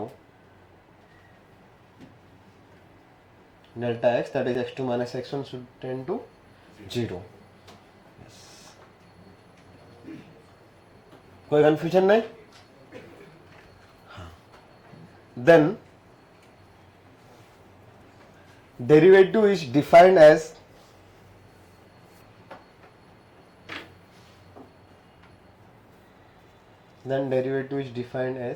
dy by dx is equal to ये ऊपर limit of delta x tending to 0 delta y by delta x।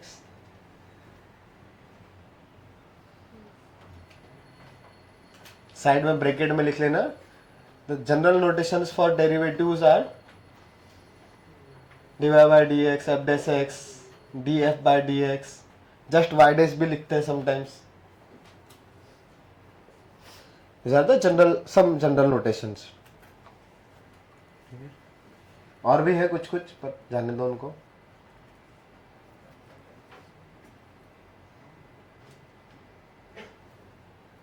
जल्दी general notations, ठीक है।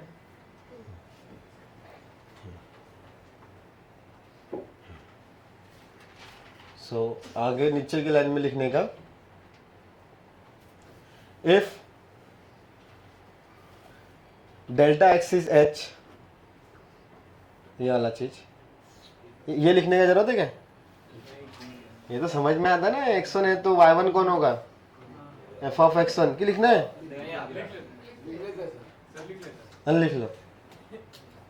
इससे पहले वो delta x H करना। अब लिख रहे लोग तो लिख लेने। तुम उसमें क्यों नहीं लिख रहे आज? मन नहीं करता। अब इसमें लिखने लग गए आजकल?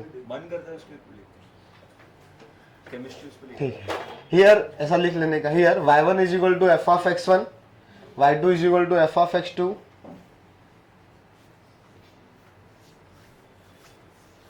and delta x is equal to x2 minus x1,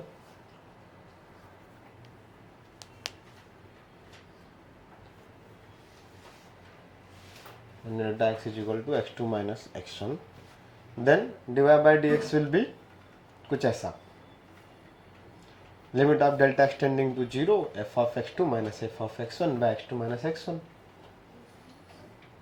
ये कॉपी करने का फिर और क्या ही है। तो यहाँ पे बस वो लिख लेने का, let delta x is equal to h, then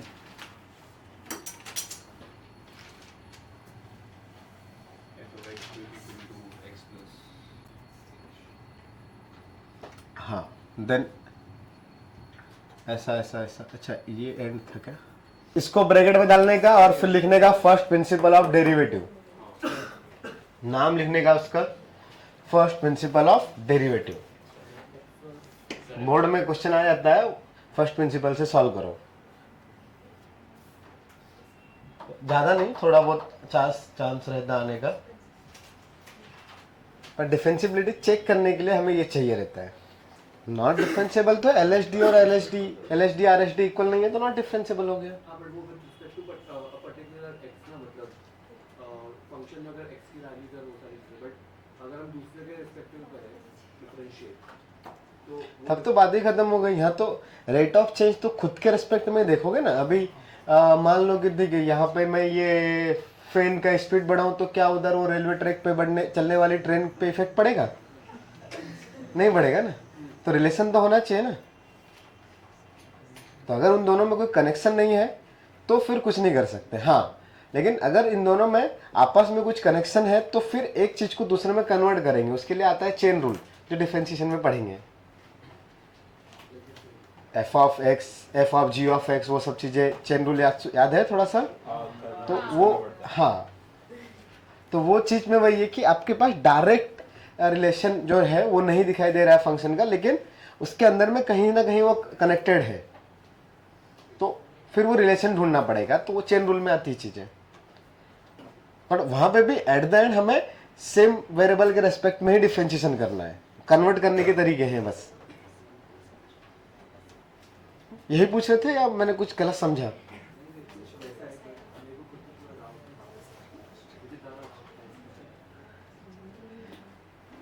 कोई और वेरिएबल के रेस्पेक्ट में डिसकंटिन्यूअस बन जाए या नॉट डिफरेंशिएबल बन जाए, ऐसा पूछ रहे हो तुम? नहीं, उस किसी और वेरिएबल के रेस्पेक्ट में जिसका x के साथ में कोई रिलेशन ही नहीं है, उसके लिए तो डेरिवेटिव डिफाइंड ही नहीं है, उसके लिए वो कांस्टेंट है, सो एवरीथिंग इज जीरो। दूसरा वेरिएबल आ गया तो जीरो ही लिखने का है, बात ही खत्म हो गई।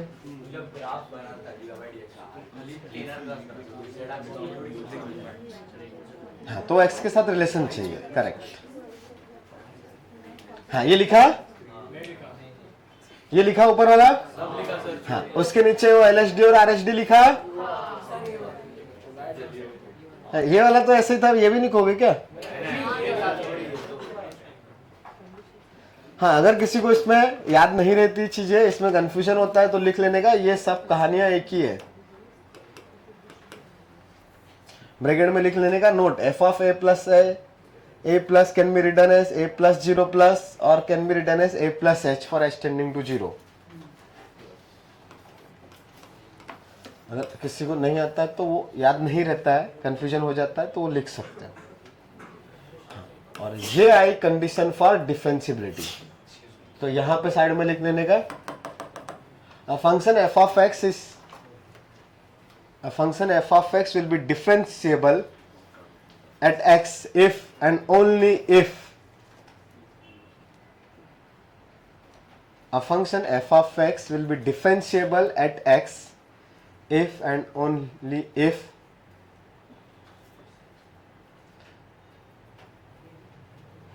it is continuous at x. A function f of x is will be differentiable at x if and only if it is continuous at that point, and LHD equal to RHD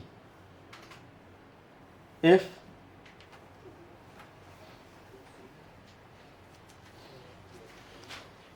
both side are in the domain। वो अपने को पता ही है ना, a plus a minus दोनों belongs to domain. या नहीं लिखा तो जान दो, वो नीचे लिख लेंगे अपन, ठीक है। LHD इक्वल टू RHD, कोई कंफ्यूजन? अच्छा, नोटेशंस में क्या है वो ये कहानी लिख ली, कोई कंफ्यूजन? अच्छा, अब अगला चीज आता है अपने पास, जो लिमिट में भी हमने पढ़े थे थोड़ा सा उसी टाइप का, खैर खुद से शायद गेस भी कर पाओगे। ओपन इंटरवल में डेरिवेटिव का क्या सेंस होगा और क्लोज्ड इंटरवल में डेरिवेटिव के लिए क्या करना पड़ेगा? ओपन इंटरवल में हम LHL और RHL जो LHD और RHD वो चेक नहीं करेंगे, मतलब जो ग्राफ के पार्ट में वही चेक करेंगे जैसा हमने कंटिन्यू। हाँ, तो लिखते हैं उसको, मतलब सबको पता ही रहेगा पर फिर भी लिख लेते हैं तो अच्छा रहता है। तो differentiability in the intervals, differentiability in the interval, ये लिख लिया है ना ऊपर का, डिफेंसिबिलिटी इन द इंटरवल। पहला,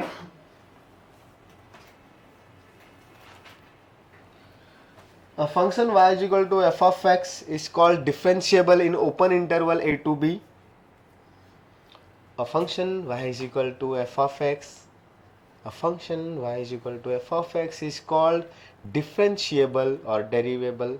डिफरेंशिएबल ही अच्छे से लिखते हैं, अच्छा लगता है यार।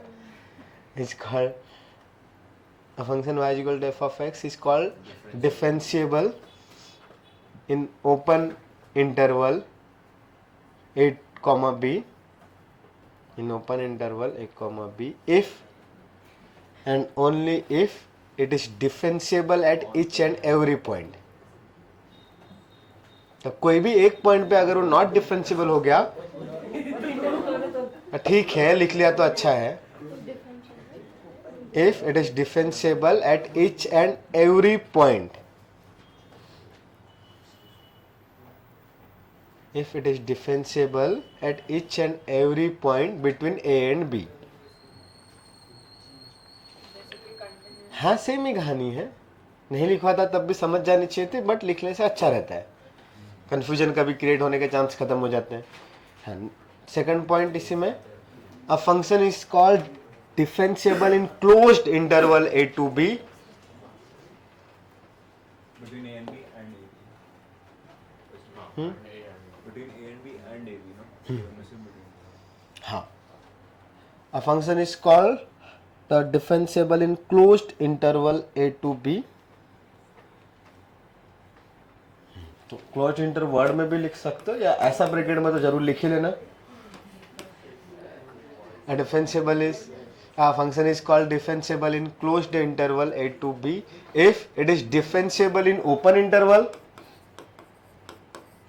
If it is differentiable in open interval, if it is differentiable in open interval and The point is, RHD at A is defined या exist. Defined या exist एक ही बात है. And RHD at A is defined and LHD at B.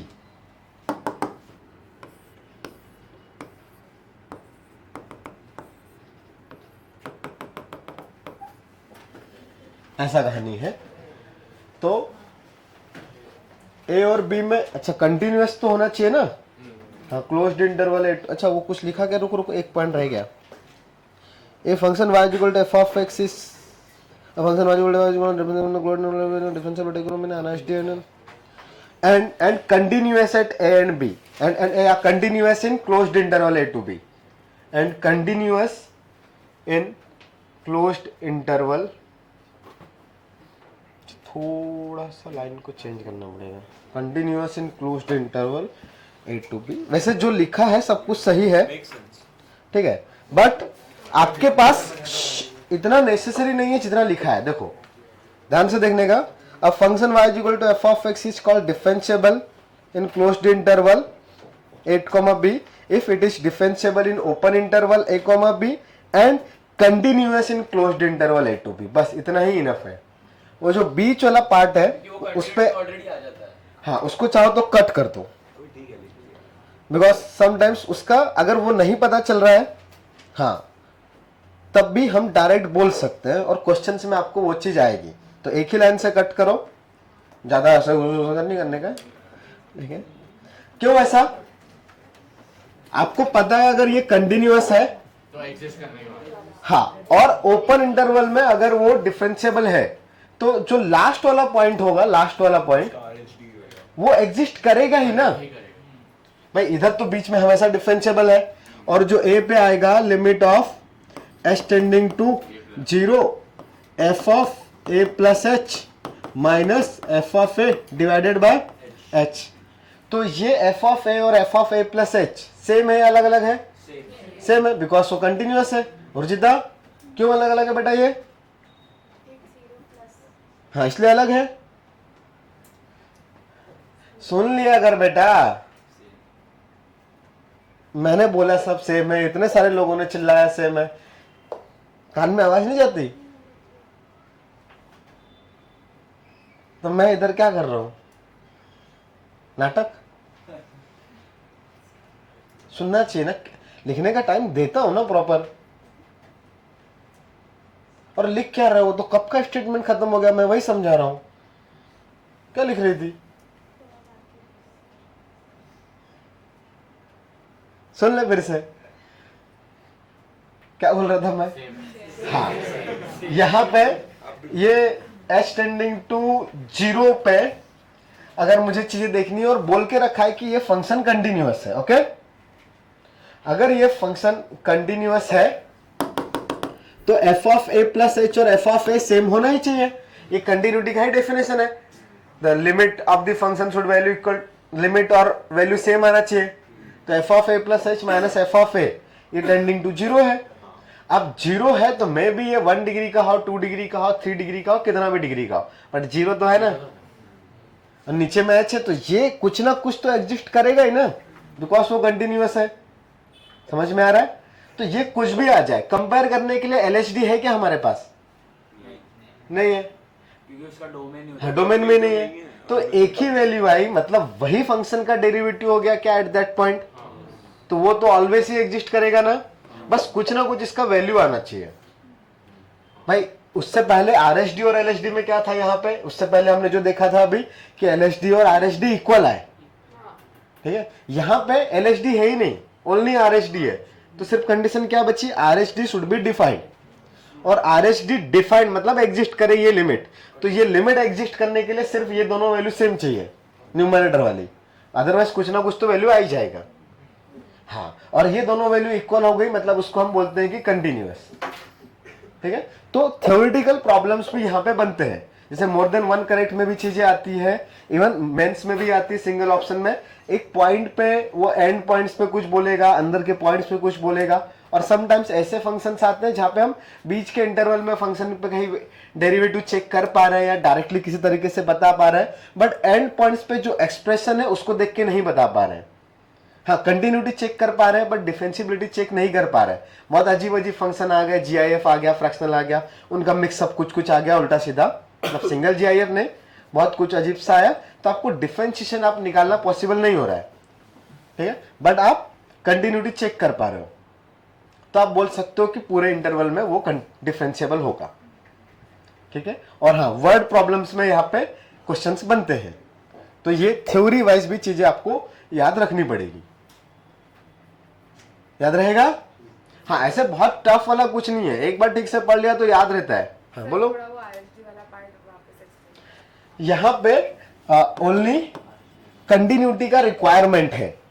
क्यों requirement है, मतलब या ऐसे मैं बोलूं कि हमें पता चल गया कि function is differentiable between A and B for open interval, and A पे वो कंटिन्यूअस है, तो इतने ही इंफॉर्मेशन से हम डायरेक्ट बोल सकते हैं कि वो A पे भी डिफरेंशिएबल हुआ। हाँ, क्यों बोल पा रहे हैं, उसका रीजन है कि यहां पे सिर्फ RHD की जरूरत पड़ेगी, बिकॉज यहां पे डोमेन के लिए सिर्फ एक ही पॉइंट है, दूसरा पॉइंट है ही नहीं। तो जब दूसरा पॉइंट डोमेन में है नहीं तो उधर से डेरिवेटिव चेक करेंगे क्या? नहीं, जैसे लिमिट में चेक करते हैं, कंटिन्यूटी में चेक करते हैं, इस पॉइंट पर कंटिन्यूटी चेक करनी है तो only right hand limit check करेंगे ना। हाँ, बट कंटिन्यूटी में कहानी ये होती है कि आप f(a+h) तो चेक करोगे कंटिन्यूटी के लिए, और f(a) भी चेक करोगे, राइट? ये होगी कंटिन्यूटी। कंटिन्यूटी में तीन कहानियां आती है ना, एक्सटेंडिंग टू 0 में या 0- भी आएगा एक, और एक 0+। कंटिन्यूटी के लिए तीन कहानी थी। और सर अगर यहाँ पे बोल दिया कि कंटिन्यूअस है तो फिर वो 0 ही होने वाला है, तो हाँ, RHD के मतलब वो जरूरत निकालने का जरूरत ही नहीं है, तो हम सिर्फ लॉजिक समझ रहे हैं, निकालेंगे कभी नहीं। तो कंटिन्यूटी में लेकिन निकालना पड़ता था, रीजन वहां पे तीन चीजें थी। अगर एक साइड से चीजें हट गई, लेफ्ट हैंड साइड वाला कुछ नहीं है, तब भी दो चीजें थी ना, कंपेयर करनी पड़ेगी ना, ये दोनों इक्वल आना चाहिए। अब यहाँ पे ये तीसरी चीज है ही नहीं, और एक चीज गायब हो गई बिकॉज ऑफ डोमेन, तो ओनली कौन बचा? RHD। तो कुछ भी आएगा बाय डिफाइंड होगा ना, कुछ भी है, 5000 है, 10,000 है, करोड़, 10 करोड़, कुछ तो आएगा ना, बस आना चाहिए। नॉट डिफाइंड नहीं हो, तब वो नॉट डिफाइंड होने का कंडीशन क्या है कि डिसकंटिन्यूअस हो, बट वो तो ऑलरेडी पता है कंटिन्यूअस है। ठीक है, हाँ, या शॉर्टकट में बोले ये डिफाइंड होने का कंडीशन है कि फंक्शन कंटिन्यूअस रहे, बस खत्म। हाँ, LHD की वैल्यू देखने का जरूरत नहीं पड़ेगा क्योंकि डोमेन में ही नहीं है। सही है, पक्का? ओके। हाँ, तो अभी हमने जो वर्ड्स में लिखा उसको एक बार फिर से रीड करते हैं। A function y is equal to f of x is called differentiable in closed interval a to b if it is differentiable in open interval a to b and continuous in closed interval a to b। बस इतना ही लिखा, समझ में आ रहा है? कोई confusion? पूछ लो। पक्का? Very good. हाँ, तो आगे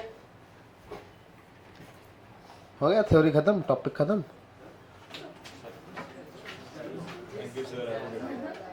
अभी तो 10 ही बजा है, अभी वो सब थ्योरम आएगी ना, एक डिफरेंशिएबल है तो दूसरा है कि नहीं है वगैरह वगैरह वाला, पर उससे पहले क्वेश्चंस आएंगे, करो। चलो, पहले क्या चेक करोगे कि पहले एक आध का डिफरेंशिएशन निकालोगे?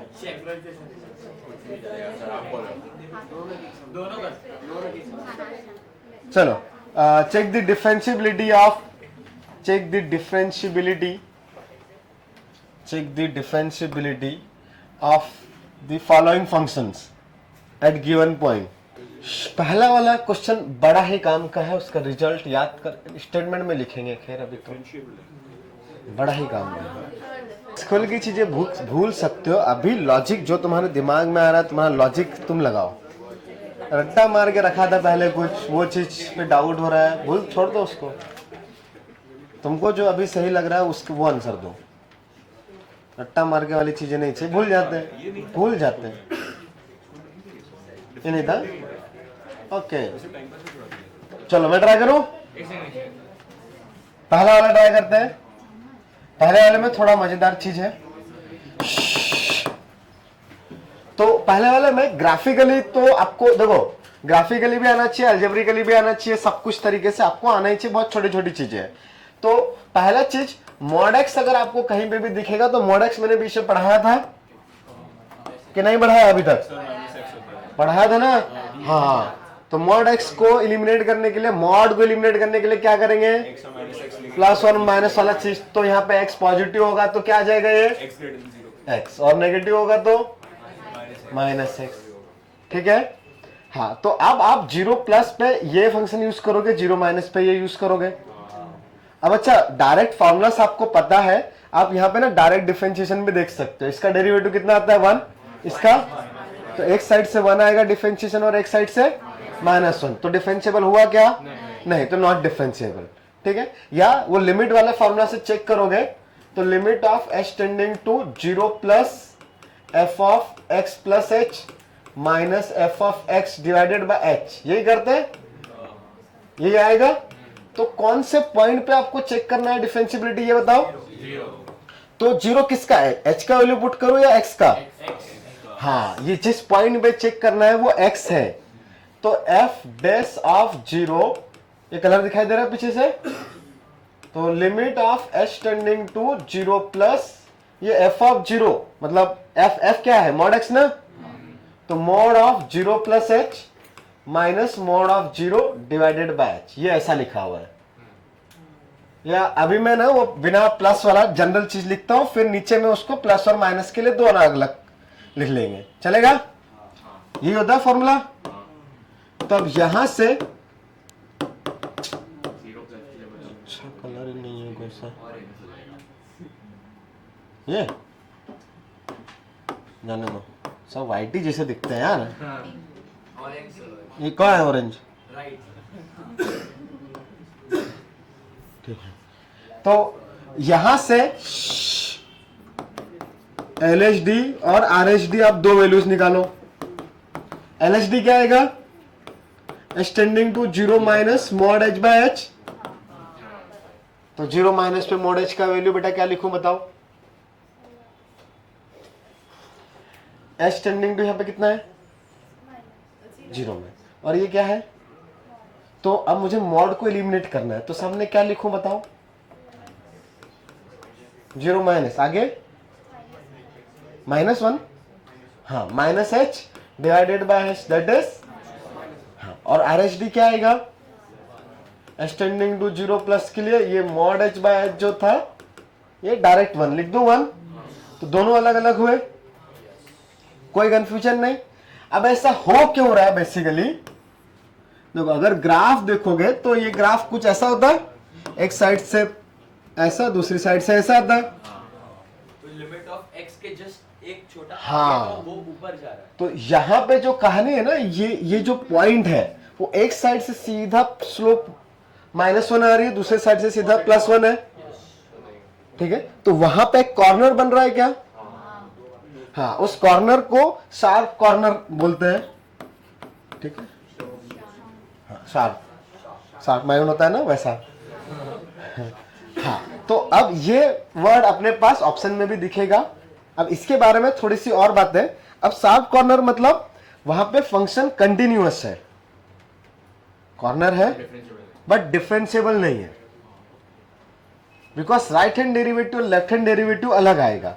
तो उसका उल्टा भी, अगर फंक्शन कंटिन्यूअस है बट नॉट डिफरेंशिएबल है तो ज्योमेट्रिकली क्या रहेगा वहां पे? हाँ, याद रहेगा। हाँ, इसको हम लोग नोट करके लिखेंगे अच्छे से। जब सारे क्वेश्चंस के नीचे लिखोगे, हाँ, कहीं तो लिख लो, नोट करके लिख लो। If graph of a function has sharp corner, if graph of a function has sharp corner, for example mod x at x is equal to 0,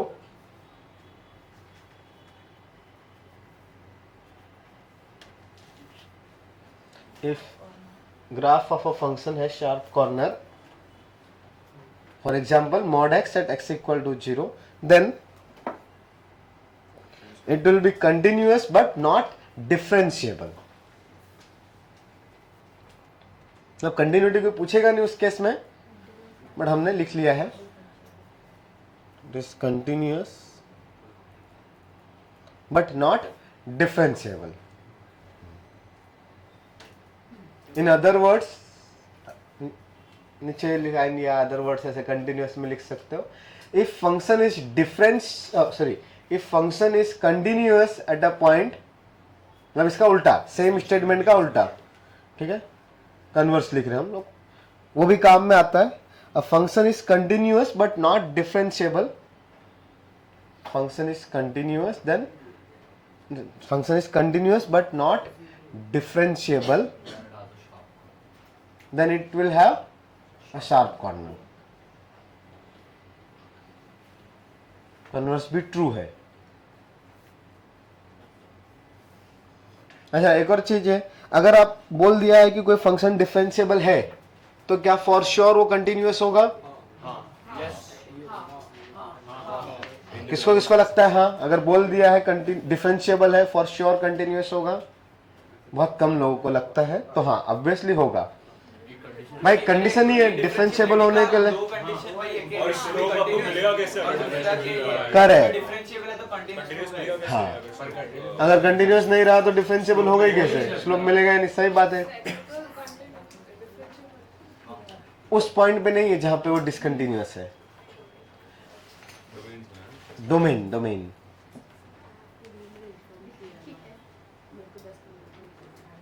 10-15 हो गए. ठीक है, नोट्स ले लेना, हम लोग कुछ चीजें और लिखेंगे, पढ़ने वाले 15 मिनट अभी, तो थोड़ा अच्छा रहेगा. तो वहां पे डिफरेंशिएबल है.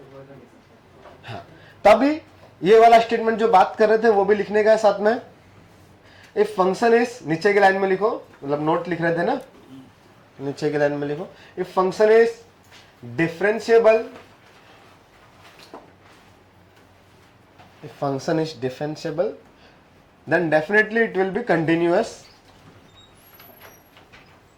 If function is differentiable, then for sure वो continuous होगा ही होगा. But converse is not true. पूरा वर्ड्स में भी लिख सकते हो, but it is continuous, then it is not necessary that it will be differentiable.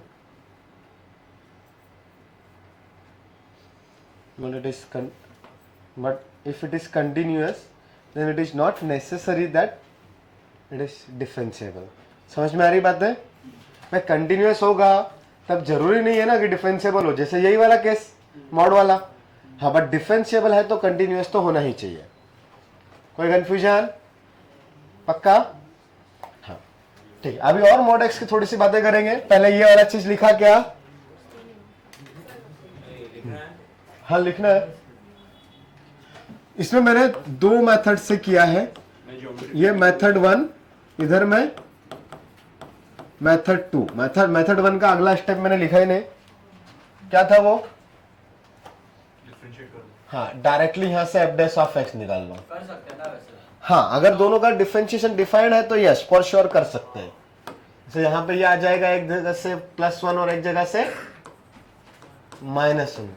अगर ऐसे फंक्शंस आ रहे हैं जिनका डेरिवेटिव आपको डायरेक्ट पता है, तो आप वो चीज यूज कर सकते हो. मॉड एक्स का नहीं पता था, लेकिन एक्स और माइनस एक्स का पता है, तो एक्स और माइनस एक्स में लिखा, फिर उसको डिफरेंशिएट किया तो ऐसा आ गया. तो yes, LHD is not equal to RHD. और ये दूसरा मेथड. ये डायरेक्ट करने वाला चीज समझना चाहिए, टाइम काफी सेव हो जाता है। ये डायरेक्ट वाला चीज समझ में आ रहा है ना, उसमें कुछ कंफ्यूजन तो नहीं कहाँ पे कर पाएंगे और कहाँ नहीं। आपने बोला कि अगर डिफरेंशिएशन डिफाइंड है तो ये हम डायरेक्ट कर सकते हैं, मतलब उसका मतलब ऐसा फंक्शन जो पता है अपने को, जिसका डिफरेंशिएशन का फॉर्मूला हमको, हाँ साइन कॉस आ गए तो कर लेंगे, GIF आया तो कर पाएंगे क्या? नहीं, वैसा वाला हाँ कर सकते हो, लेकिन कंटिन्यूटी पहले चेक करनी पड़ेगी ना बेटा। हाँ बिल्कुल नॉट डिफरेंशिएबल है, दूसरे सारे पॉइंट्स पे हाँ दो इंटीजर्स के बीच में वो हमेशा डिफरेंशिएबल है, डेरिवेटिव इज 0, कांस्टेंट है वो 0। अच्छा सेकंड वाला, सबसे पहला टास्क क्या? कंटिन्यूटी है क्या? कंटिन्यूअस अच्छा हाँ 0 लगा दिया, वो गलती से मैंने 0 नहीं लिखा होगा, ठीक है। तो 0 पे चाहिए था आपको, हाँ तो f ऑफ 0 प्लस कितना आ रहा है? -1 और 0 -1, तो कंटिन्यूअस है क्या? नहीं, तो कंटिन्यूअस नहीं है तो यस नॉट डिफरेंशिएबल। सबका ये आया ना। अच्छा अगला वाला कैसे पता चला? हाँ GIF कंटिन्यूअस ही नहीं है, और 25 आता है ना 5 का स्क्वायर, राइट और लेफ्ट में तो नॉट डिफरेंस, हाँ डिसकंटिन्यूअस है ये, डिसकंटिन्यूअस सो नॉट डिफरेंशिएबल। हाँ कोई कंफ्यूजन? 25 प्लस पे 25 और 5 माइनस पे वो कम हो जाएगा, 24 हो जाएगा। 24.9 जो भी है। हाँ GIF विल बी 24 ना। हाँ GIF ऑफ 5 प्लस का स्क्वायर इज 25 और GIF ऑफ 5 माइनस का square will be 24, just come. तो डिसकंटिन्यूअस हो गया तो डिफरेंशिएबल होने की बात ही खत्म हो गई। समझ में आ रहा है ना? अगला वाला होगा, इससे पता चला रहे तो मोड वाला तो नॉट डिफरेंशिएबल होता है ना।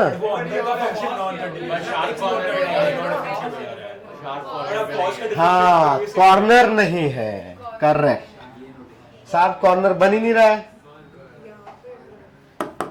हाँ ये फोर्थ वाला जो है उसका ग्राफ कुछ ऐसा होता है ना, तो मॉड लगाने पे दोनों साइड में वो प्लस ही था, कुछ फर्क ही नहीं पड़ा। मतलब आप चाहो तो ऐसा लिख सकते हो, मॉड cos x का वैल्यू आपको दो जगह पे निकालना है, राइट, 0 प्लस पे और 0 माइनस पे। तो मॉड cos x का वैल्यू cos x आएगा if cos x is positive, और cos x का वैल्यू अगर नेगेटिव रहेगा तो मुझे माइनस cos x लिखना पड़ेगा। यही होता है फंक्शन। तो यहां पे 0 प्लस और 0 माइनस दोनों पे लिमिट कहां से आएगी? cos x का वैल्यू पॉजिटिव कब होता है? -π/2 से π/2, वो सब आता है ना देखते हुए। हाँ तो अगर मुझे 0 प्लस और 0 माइनस पे चीजें देखनी है, मतलब मुझे LHD देखना है, तो LHD will be limit of h tending to 0 minus mod of cos 0 plus h करने का ना, तो 0 प्लस h माइनस cos कितना 0 डिवाइडेड बाय h। तो बताओ ये मॉड हटाऊंगा मैं अगर, तो प्लस का साइन लगाओ या माइनस का? ध्यान से सोच लो। 0 डाला, cos 0 का वैल्यू पॉजिटिव की नेगेटिव? 0, हाँ तो cos 0 माइनस पॉजिटिव की नेगेटिव, तो मॉड हटाएंगे ना तो मॉड हट जाएगा ना, प्लस ही रहेगा। cos h -1/h, और ये वैल्यू कितनी होती है? अबे यार छोटी छोटी चीजों में क्यों बार बार कंफ्यूज हो जाते हो?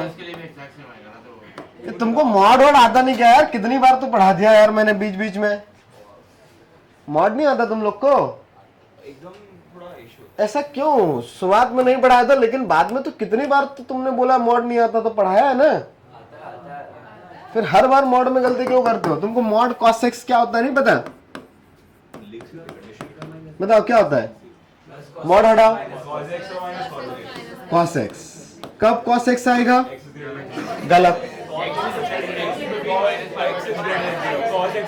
Yes cos x is greater than 0 और cos x अगर लेस देन 0 होगा तो but cos x greater than 0 कौन कौन से कोऑर्डिनेट में होता है?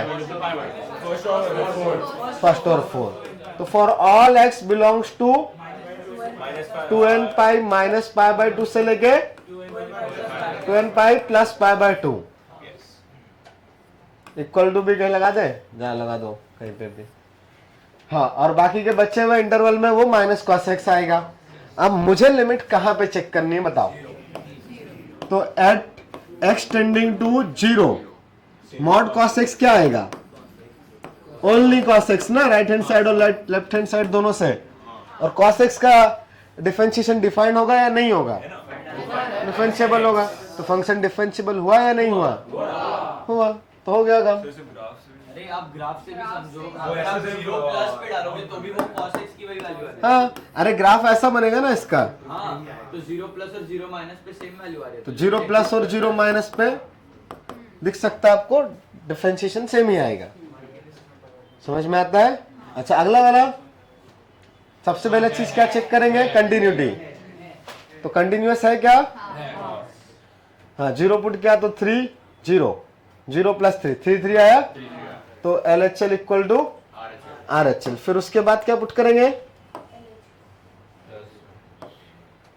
हाँ भाई, पहला तो आ गया LHL इक्वल टू RHL। कितना आया? 3। कोई कंफ्यूजन नहीं? अच्छा, डिफरेंशिएशन क्या फॉर्मूला यूज करें या डायरेक्ट डिफरेंशिएट कर दे? फिजिक्स वाले फॉर्मूला जो पढ़ के रखे। हाँ, अरे डायरेक्ट साइन कॉस का मैंने पढ़ा नहीं ना। हाँ, तो g डैश ऑफ x क्या आएगा? Minus 3 sin x plus cos x 1। ये समझ में आ रहा ना किधर किधर लिख रहा हूँ? पक्का? हाँ, तो बताओ ये 0 पे, हाँ इधर क्या था? x greater than equal to 0 x less than 0। ये भी 1 ये भी 1, तो डिफरेंशिएबल हुआ ना? हाँ, आगे लिख बढ़ते हैं। हटाओ ये सब। अबे क्या लिखने का इसमें छोटे छोटे? अच्छा, कैलकुलेशन वगैरह कुछ लिखा नहीं? टाइम चला जाएगा। मैं यार 4 ही मिनट बचने दिए। mod cos x at x equal to 1 पे हैं? mod cos x at x equal to 1 पे शार्प आएगा। नहीं, at x is equal to pi by 2। Sorry pi by mod okay हाँ, ये वैल्यू पाई बाय 2 है। यस,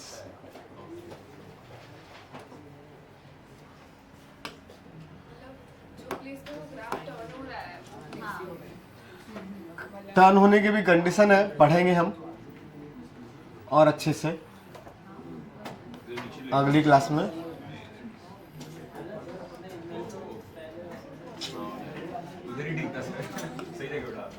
सर मैं ये नहीं समझा कि आपने फिफ्थ वाले हाँ पहला फर्स्ट डेरिवेटिव ले लिया, हाँ फिर आपने बाद में चेक किया कि दोनों x raise to x greater than 0 है और x माइनस 0 पे सेम है, तो वैसे हाँ। डिराइव भी कर सकता है। फिफ्थ वाले में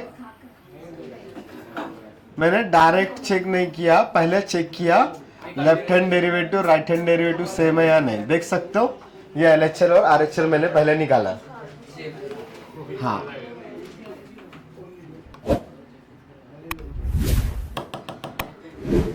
ये 3 निकाला ना पहले, यहाँ से सॉल्यूशन है, ठीक है फिफ्थ वाले का। तो पहले LHL और RHL निकाला तो 3 आया। अब जो फंक्शन बचा है 3 cos x plus sin x और x प्लस 3, दोनों में मैं वो लिमिट वाला फॉर्मूला भी लगा सकता हूँ या डायरेक्ट डिफरेंशिएशन के फॉर्मूलास, क्योंकि उसका एग्जिस्ट कर वो दोनों का हाँ डायरेक्ट फॉर्मूलास है अपने पास। तो वो सब वापस करने की जरूरत नहीं है, लिमिट ऑफ h बाय 0 नहीं, अगर आपको इधर वाले का चीज का पता है तो करने का जरूरत नहीं है। खाली for the sake of doing हमने करेक्ट, आपको समझ में आया सारी चीजें उसके लिए बताया है। ठीक है, उसमें भी मैंने दोनों मेथड बताया, अगर ध्यान से देखोगे तो। मॉडरेशन देखो। करेक्ट, हाँ तो ये फिफ्थ वाला समझ में आ रहा है। यस 11 बजे तक लेक्चर है ना।